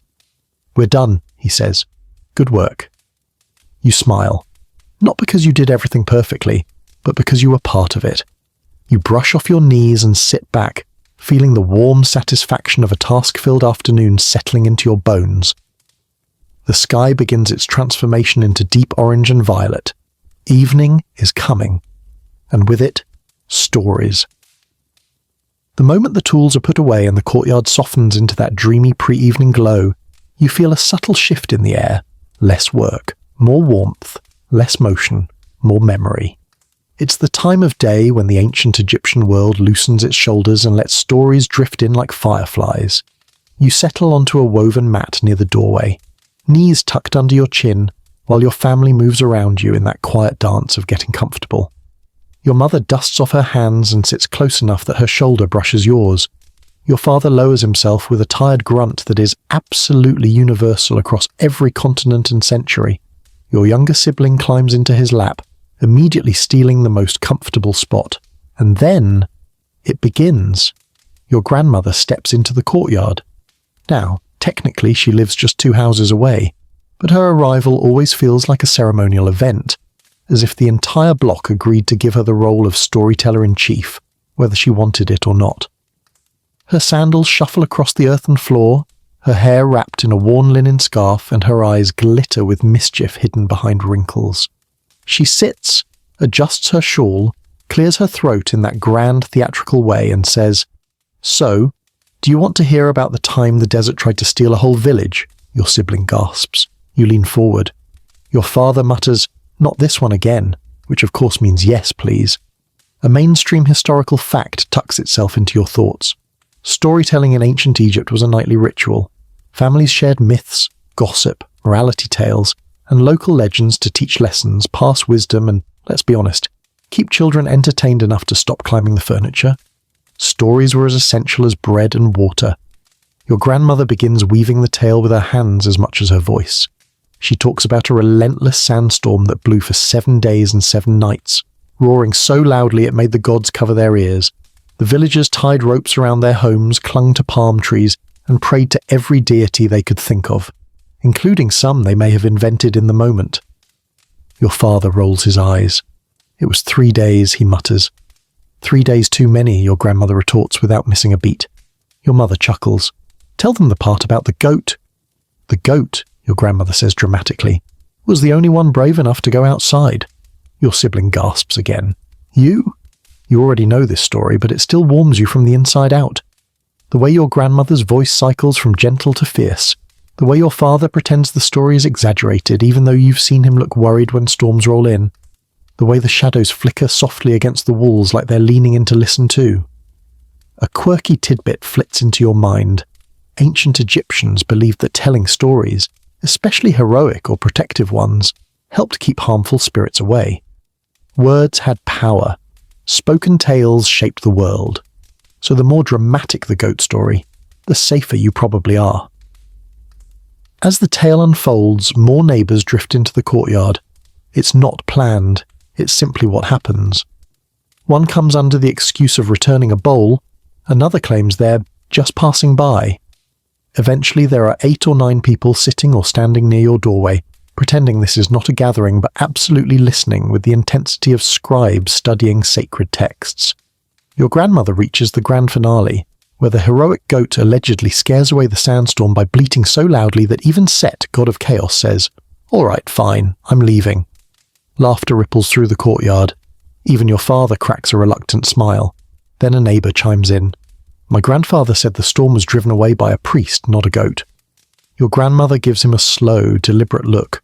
"And your grandfather also said onions cure heartbreak." The neighbour says nothing. Historians still argue whether Egyptians embellished tales for entertainment or believed every word. Judging from your grandmother, the answer is both. After the storm story, the atmosphere softens. People shift closer. Children from the neighbouring house sit cross-legged beside you. Someone passes around a small bowl of roasted chickpeas. You take a handful, warm, salty, delicious. Your sibling bumps your elbow and steals too. You let them. Then your father begins a quieter story, one about working near the temple when he was young. He describes the sounds, the rhythmic chanting, the rustling linen of priests, the echo of footsteps on cool stone. He talks about seeing sacred statues move during festivals, the hush that fell over the crowd, the weight of meaning in the air. Your mother joins in with a playful tale from her childhood, about sneaking dates from her aunt's storage jar and blaming the missing fruit on a very polite ghost. Your grandmother cackles. The ghost had sticky hands, if I recall correctly. Everyone laughs. The sky darkens gently, turning violet blue. A breeze shivers through the courtyard. The scent of dinner floats nearby. Garlic, lentils, bread warming on the oven. Night gathers itself slowly, wrapping the world in deepening shadows. Someone mentions a local legend about a cat that lived in 3 houses at once and convinced every family it belonged only to them. Someone else claims they once saw a falcon deliver a message, very unlikely but magnificently dramatic. You share a small story of your own, a slightly exaggerated tale about seeing a suspicious ripple in the river earlier. This earns impressed nods and mild warnings about staying too close to deep water. The stories blend together, myth, memory, half-truth, and tiny lies told with affection. Each voice adds a new thread to the tapestry of the evening. Eventually the neighbours drift back to their homes. Your grandmother rises, pats your shoulder, tells you to keep your ears open and your feet clean, and shuffles away with that slow elegance only elders possess. The courtyard settles into a deep, comfortable quiet. Your family lingers a moment longer, basking in the warmth of shared stories and shared space. The sky above you glows with the last trace of sunset. And you realise this is the heart of the day. The calm after the noise, the glow after the heat, the stories that carry you into the night like small, steady lanterns. The evening has softened everything. The light, the sounds, even your bones, when the courtyard shifts yet again, this time from storytelling glow to that restless, playful spark that always rises after dinner and before full darkness. It starts with your cousin showing up at the doorway holding a wooden stick shaped vaguely like a sword. Not a sharp sword, more like a gently threatening breadstick. He brandishes it dramatically. "Training?" he asks. You don't answer with words. You grab your own wooden toy from its usual hiding spot behind a clay jar, swing it once through the air and say, "Try me." And just like that, the evening transforms into the ancient Egyptian version of a backyard action movie. The courtyard floor becomes your battlefield. Your cousin lunges. You parry. Your stick makes that delightful thwack sound against his. Kids from 2 courtyards down race over, drawn by the universal magnetic pull of children hitting each other harmlessly with wooden objects. Your sibling arrives clutching a tiny club, more decorative than functional, and declares themselves General of the Army. You salute them, respectfully. A mainstream historical fact drifts through your mind. Ancient Egyptian kids often played imitation games of soldiers, hunters, or charioteers. Wooden weapons, toy bows, miniature shields. These weren't just toys. They were training tools preparing boys, and sometimes girls, for real physical skills they might need later. Balance, coordination, awareness, courage. Egyptians believed strength and agility were important virtues even for children. But let's be honest, you're mostly here for the dramatic sound effects. Your cousin swings high. You duck. Someone yells, "Protect the pharaoh!" And suddenly 3 kids jump into the fray wielding sticks like they're leading an elite battalion. Another kid announces they're the evil sorcerer from the neighbouring village, which earns applause for creativity. A clay jar near the wall becomes the fortress. A stool becomes the chariot. A basket lid becomes a shield of divine protection, which is really just a fancy way of saying the largest round thing anyone could find in 2 seconds. Then, because chaos must be escalated, your friend Rami leaps in with a stick twice the size of his ego and proclaims, "I am the mighty warrior of Upper Egypt." Someone yells, "But we're in Upper Egypt." He freezes, thinks, nods. Exactly. You laugh so hard you nearly drop your sword. A quirky tidbit bounces into your thoughts. Archaeologists have found tiny clay soldiers, carved wooden sticks, and even miniature chariots among ancient toys. Proof that kids really did reenact battles and adventures.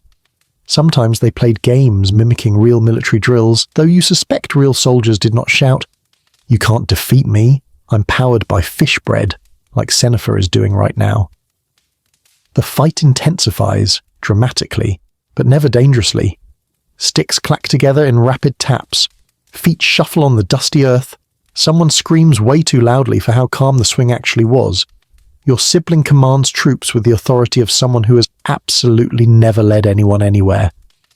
They point at a chicken wandering past and yell, "Guard the perimeter." The chicken ignores them. Above you, the sky deepens into indigo.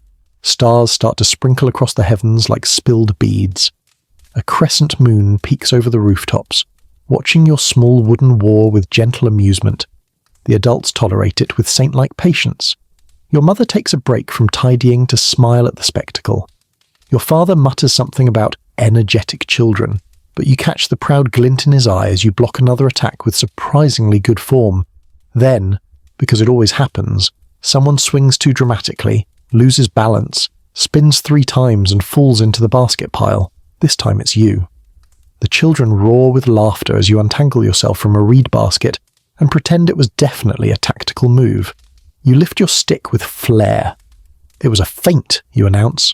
No, your cousin says. It was gravity. You stick your tongue out at him and resume battle. But the energy eventually shifts from wild swings to creative storytelling. The wooden weapons lower. The dust settles. Kids gather around, breathing hard, flushed with victory and exertion. Someone claims they struck down a demon of chaos. Another says their sword broke an invisible curse. You brag that you saved the pharaoh 3 times. Rami insists he saved the pharaoh 4 times.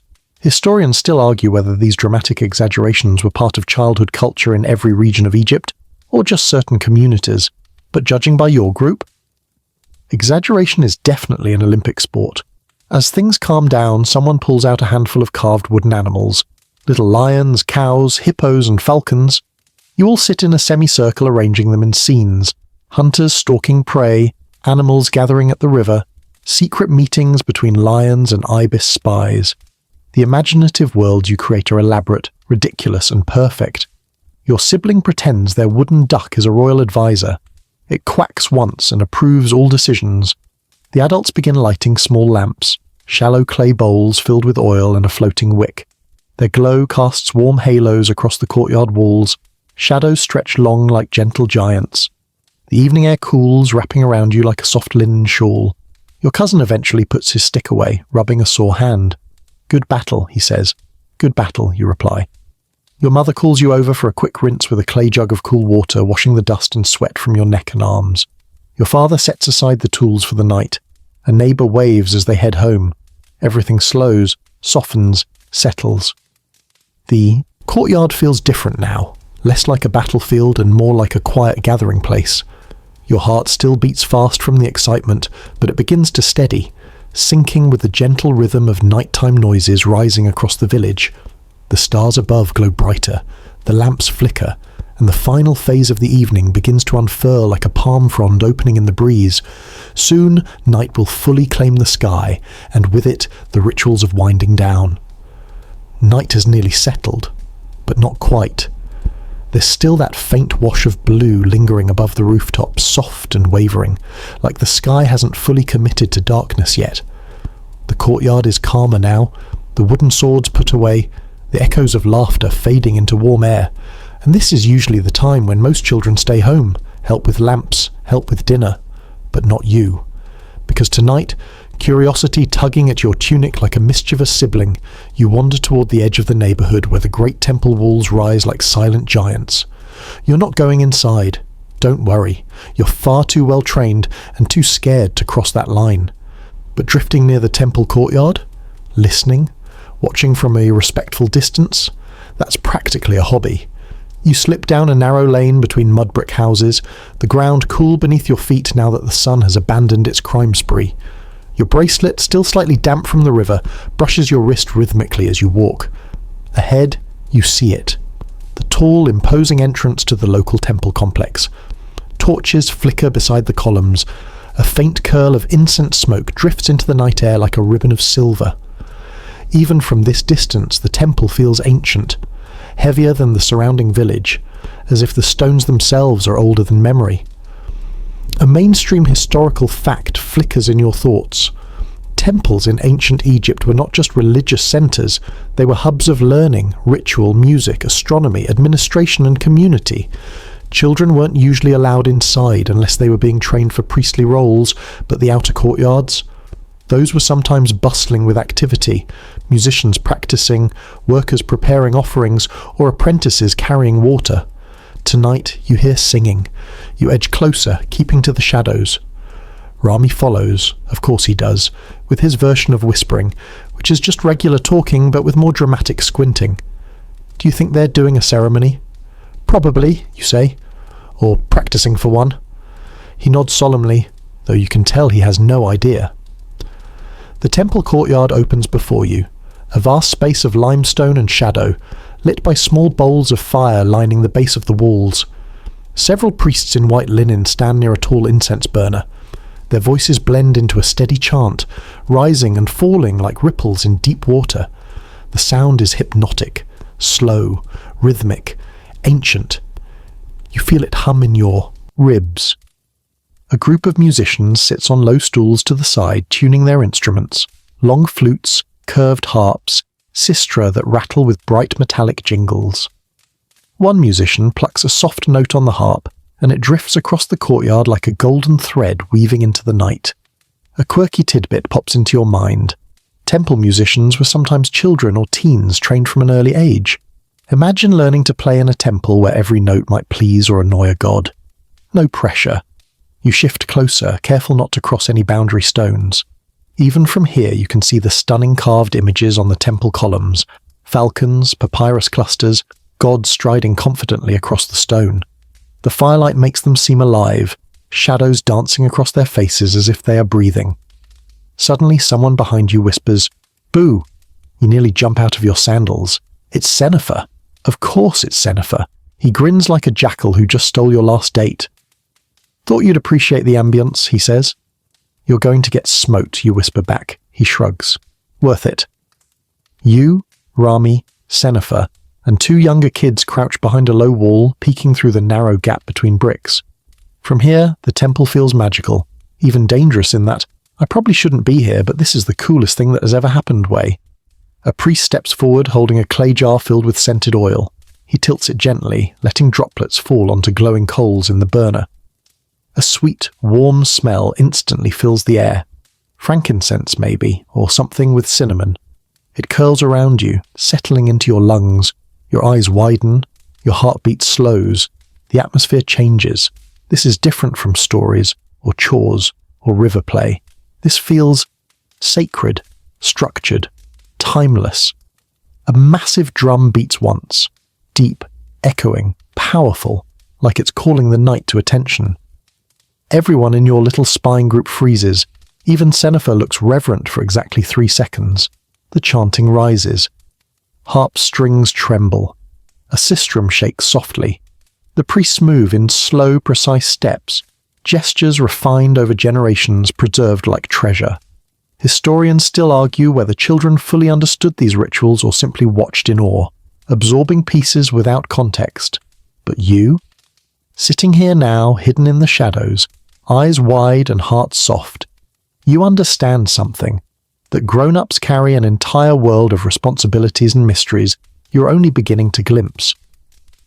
A gust of wind sweeps through the courtyard. Torches flicker. Shadows dance wildly across the columns.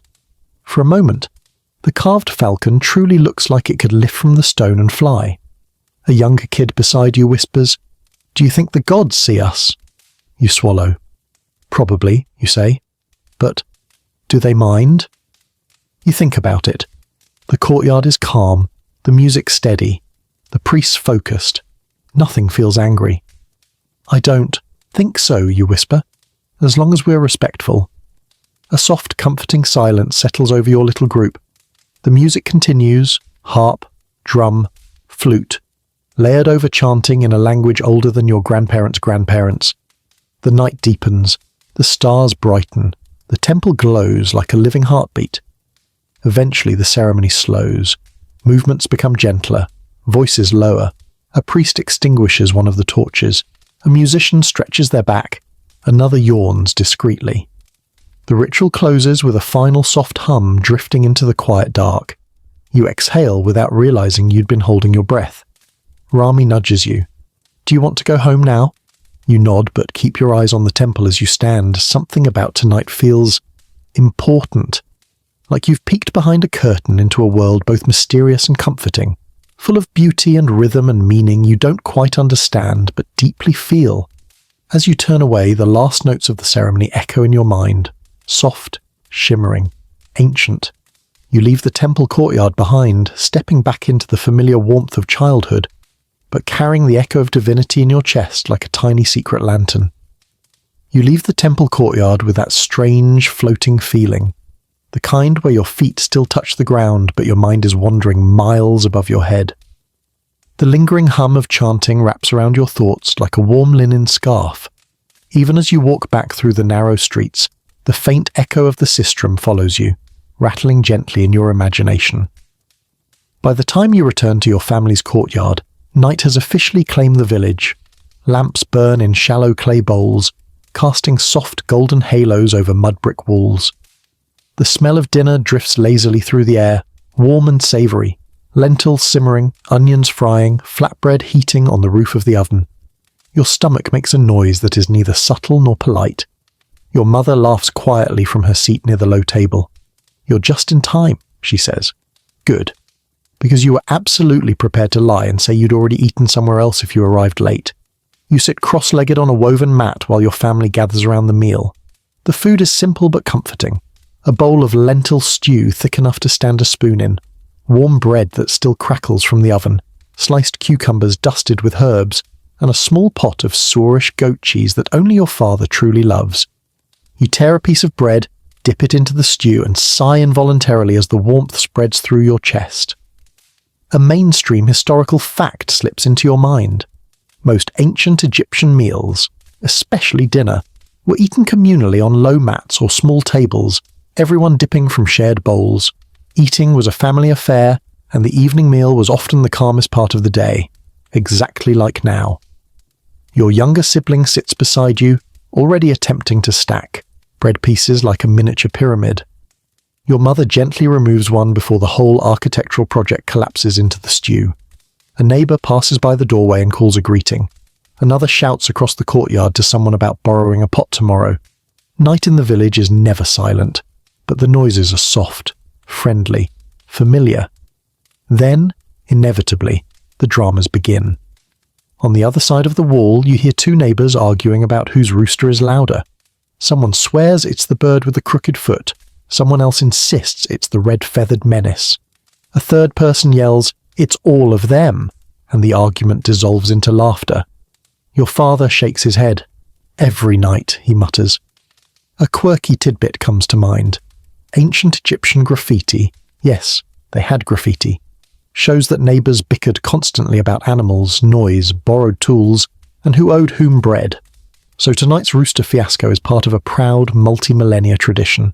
Dinner continues peacefully until your cousin bursts into the courtyard holding a broken pot. "It wasn't my fault," he announces before anyone even asks. This naturally means it was absolutely his fault. Your mother sighs. Your grandmother, who somehow reappeared the moment she sensed chaos, squints at him, and your father mutters, "I'll look at it tomorrow." You finish your stew and lean back, feeling warm and full and pleasantly drowsy. The desert night breeze flows through the courtyard, slipping around pots and tables like a cool ribbon. You tilt your head upward. The skies are deep velvet blue now, pricked with stars so bright they seem close enough to pluck. Your mother hands you a small clay cup of sweetened water. Cold, refreshing, tasting faintly of herbs. You sip slowly, letting the coolness soothe your throat. Somewhere nearby, someone plays a soft melody on a reed flute. It drifts into the night like a lullaby carried by the wind. Then your father begins clearing the table, and you jump up automatically to help. Ancient habit. You gather bowls, carry them to the wash basin, and try not to break anything. You rinse clay cups as carefully as if they're made from pure gold. Your mother hums a tune as she wipes the table. Your sister dances in circles holding the last piece of bread like it's a flower. Meanwhile, the neighbours' chatter continues, little pockets of sound floating through the night. Someone tells a joke loud enough that half the street hears it. A woman laughs so hard she snorts, then laughs harder because she snorted. A group of teenagers pass by carrying a basket of figs, arguing about whether the moon looks more like a boat or a fish tonight. Your grandmother returns to her favourite evening hobby, muttering at the stars as if giving them personal feedback. "You're late," she tells one. "You're too dim," she says to another. You're not sure whether the gods appreciate her candour. Your father sits down, with a satisfied sigh, stretching his back. "Good work today," he tells you. And even though you mostly spent the afternoon poking mud and splashing river water on your friends, you feel a little glow of pride. Historians still argue whether children helped with every part of evening chores or if they sometimes snuck away. But you've been both kinds of kid, and tonight you're actually being helpful. Your mother finishes brushing clay dust from her skirt and tells you to take a moment for yourself before bedtime. You step out into the small lane, letting the night wash over you. The village looks softer now. The rough edges of mud brick and reed are blurred by the lamp glow. Voices blend into a quiet chorus. A cat slinks past you, tail high, heading into the darkness like it owns the entire world. You wander a short loop around the block, past the baker's doorway, where tomorrow's dough is already resting under cloth, past the weaver's house, where thread hangs from wooden frames like strands of moonlight, past a group of older kids still whispering dramatic secrets about the temple rituals you definitely didn't witness earlier. When you return home, the courtyard feels even cozier. Lamps flickering, shadows swaying, the last warmth of dinner drifting upward in soft waves.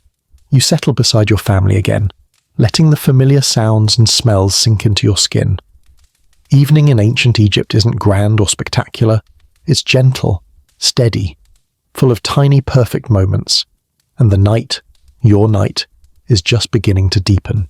Dinner fades into memory as the lamps burn lower, their little flames swaying gently each time the night breeze slips through the courtyard. Your family begins settling into the quiet part of the evening, the soft hum before sleep when voices drop, movements slow, and the world feels smaller and safer. You stretch your legs on the woven mat, letting the warmth of the day ease out of your muscles, and for the first time since morning, your body registers just how tired it is. Your mother picks up a small wooden box, the kind with a sliding lid decorated by faint carved lines, and sets it beside you. Time to get ready for sleep, she says gently. Sleep isn't a single step for ancient Egyptian families. It's a ritual, a slow, comforting process meant to keep the night calm and the spirits friendlier than your average scarab beetle. She opens the box, and inside lie the items you know well.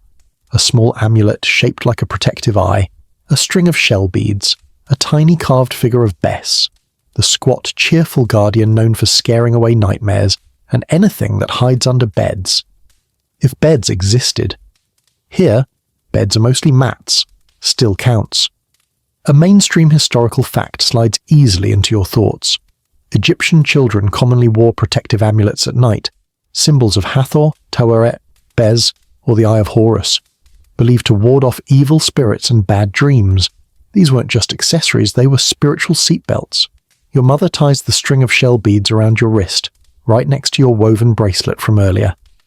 For safety, she murmurs, and even though you know it's mostly tradition, you still feel a tiny spark of comfort settle under your skin. Your younger sibling toddles over holding their own amulet, a lopsided clay figurine with one eye bigger than the other. It looks mildly cursed, but extremely protective. They wave it at you like a badge of honor. You wave yours back with solemn respect. Your father brings over a small clay lamp and places it near the wall. The flame dances faintly, painting warm shapes over the mud brick surface. You love watching the shadows.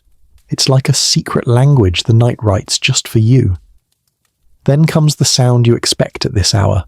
A soft rattle of dried herbs as your grandmother reappears. She always knows when nighttime rituals begin, like a guardian spirit with spectacular timing. She sprinkles a pinch of fragrant crushed mint onto a small dish of glowing embers. The smoke curls upward, pale and sweet, drifting toward the sky. A quirky tidbit drifts to mind. Some Egyptians burned herbs at night not just for scent, but to keep insects away, or to encourage pleasant dreams sent by the gods. You breathe in the minty sweet smoke and decide that if a dream god is handing out visions tonight, you'd prefer something with cats and pastries. Your grandmother mutters a half-whispered blessing, something about good rest, strong hearts, and keeping snakes in their own business, which seems like solid advice. Your parents begin smoothing out the sleeping mats. Some families sleep inside, others climb up to the rooftop where the night breeze makes everything cooler. Tonight, the air is calm and warm, so your family stays in the courtyard. The ground beneath your mat feels firm and familiar. You lie down, feeling the fibers of the mat scratch lightly against your skin. Your sibling plops down next to you and immediately steals half your blanket. Classic behavior. As you adjust your pillow, which is really a curved wooden headrest that pretends to be comfortable, you hear the final sounds of the village settling. A donkey brays in the distance. One last dramatic opinion before bedtime. Someone laughs softly from 2 houses away. A clay pot clinks as someone finishes washing up. The wind stirs dry palm fronds with a gentle shh, like the desert itself is telling everyone to quiet down. And from somewhere across the rooftops, a faint lullaby drifts, a mother singing her toddler to sleep. The melody is simple, soft, repetitive. It wraps around the village like a warm linen shawl. Your father checks the doorway one more time, making sure the pestle and heavy basket are placed in a way that discourages wandering animals. Your mother tucks the blanket lightly around your legs. She brushes a thumb across your cheek. Quick, gentle, familiar. You feel your eyelids sag, but the night isn't silent yet. A sudden thump startles everyone, something falling off a shelf in a neighbour's house. Then an exasperated voice mutters, "It was the wind." Another replies, "It was your cat."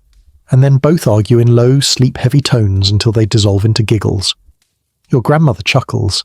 "Night spirits," she whispers teasingly, always causing mischief. Historians still argue whether Egyptians truly believed the night held tricks to spirits, or whether the stories were simply ways to explain odd noises. But as you lie there under the fading lamplight, the shadows deepening, the breeze cooling your skin, you can almost imagine tiny invisible creatures tiptoeing around causing harmless chaos. Your mother presses a kiss to your forehead. Your father murmurs, "Rest well." Your sibling mumbles something incoherent and elbows you in the ribs before rolling over. You close your eyes, slowly, gently, and let the night pull you in with the soft hands of ritual and routine. Protective amulets rest against your skin. Mint smoke lingers faintly in the air. The stars shimmer overhead, patient and bright. Sleep is coming, and all that remains is to surrender to it. You lie still on your mat, the warm night wrapped around you like a soft cotton blanket, the courtyard quiet except for the faint crackle of the dying lamp and the gentle rustle of palm fronds above. Your body feels heavy now, not the tired heaviness of chores or swimming or running from imaginary crocodiles, but that satisfying end-of-day weight that settles into your bones when you've lived an entire ancient Egyptian childhood from sunrise to moonrise. Your eyes drift open once more, just to catch the sky before sleep claims you. The stars above are brilliant tonight, sharp white points scattered across a deep velvet ocean. The moon hangs just over the rooftop edge, curved like a boat gliding silently through the heavens. You watch it rise a little higher, rising slow, steady, dignified, as if it has all the time in the world, which you suppose it does. A soft breeze brushes your skin, carrying with it faint scents of river water, smoky herbs, and baked earth, still holding on to the day's heat. It whispers through the reeds outside the courtyard wall with that signature Nile night sound, long, soothing, like the desert itself is breathing beside you. Your mother's voice drifts over from the other mat. "Try to sleep," she murmurs gently. "Tomorrow will be just as busy." You smile faintly into your pillow, your curved wooden headrest that is somehow comfortable in ways only ancient people understand. Your sibling rolls over and presses their feet against your leg, using you as a human oven. You try to wiggle away. They scoot closer. You sigh. This is simply the natural law of siblings. Your father already sleeps on his back, arms crossed like a pharaoh in a tomb painting. Your grandmother snores lightly, sounding like a clay pot rolling across sand. A neighbour coughs once, then settles. A dog barks twice in the distance, reconsidering its life choices, then goes silent. The whole village is fading into stillness. A mainstream historical fact comes to mind. Many ancient Egyptians slept on rooftops in the hotter months, letting the breeze cool their skin. Tonight, though, your family chose the courtyard, where the air is calm and the lamps cast warm halos that make everything feel safe and close. You can almost imagine the gods leaning over the village, tucking everyone in with a celestial hand. But tucked between the facts and comfort, your mind wanders through the day like a drifting boat. The ink stains on your fingers, the taste of warm bread, the splash of Nile water cooling your back, the laughter of friends, the chanting from the temple, the stories told at sunset. It all lingers in your thoughts like soft little footprints across sand. A quirky tidbit comes to you unbidden. Some Egyptians believed dreams were messages, tiny notes from gods, ancestors, or wandering spirits. And even though you're not entirely sure who would send you a dream tonight, the idea makes your chest feel warm. Maybe a god will send you a dream about flying, or about cats, or about scoring 10 perfect throws in Sonnet, all acceptable options. Somewhere overhead, a bat flutters past, its wings slicing through the quiet with rapid, whispery beats. You follow it with your eyes until it disappears behind a wall. Your breath slows, your fingers relax, even your thoughts start to stretch out like sleepy cats, wandering lazily toward the edge of consciousness. The lamp flickers once, twice, then steadies. The sky deepens into a thicker darkness, as if someone dipped it in ink. You shift your weight slightly, turning onto your side. The mat crackles quietly beneath you. Your amulet bumps your chest with the tiniest wooden tap. Your bracelet brushes the mat. Your hair falls across your cheek. Everything feels soft, slow, safe. Historians still argue whether children fell asleep quickly after such long days, or if they lay awake listening to the sounds of the night. Tonight, you find yourself slipping quietly between both worlds, half listening, half dreaming already, your thoughts dissolving into warm shadows. Your mother whispers something again, too soft to catch, but her tone is warm, comforting, shaped with love. Your father shifts, the mat creaking softly. Your sibling sighs and burrows deeper into their blanket. The courtyard breathes, as if the walls themselves inhale and exhale with the night. Your eyes drift closed. You let the darkness wrap around you, and slowly, so slowly you barely notice, you begin to fall into sleep. 300-word wind down, letting the entire day melt behind you like footprints softening under gentle waves. Everything you felt, everything you heard, everything you learned settles quietly into the background, dissolving into the warm hush of nighttime. The air grows softer, the breeze slows, even the stars above seem to dim their brightness just a little, as though the whole world understands that this moment is meant for rest. Your breath deepens in long, unhurried waves, moving in and out like the Nile drifting past its banks at its calmest.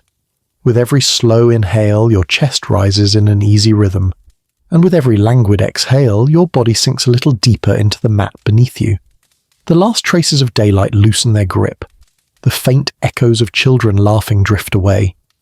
All that remains is warmth and stillness, and that tender, ancient quiet. You feel the weight of your limbs ease, each muscle softening like linen left in the sun.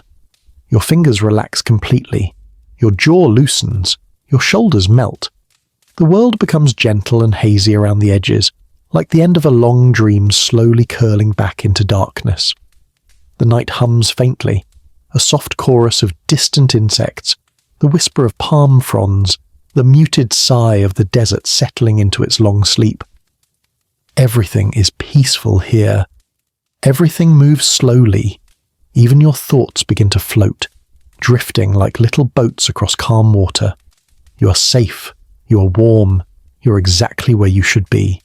Let your breath carry you deeper, drifting, sinking, resting, until all that remains is softness, until sleep takes you gently by the hand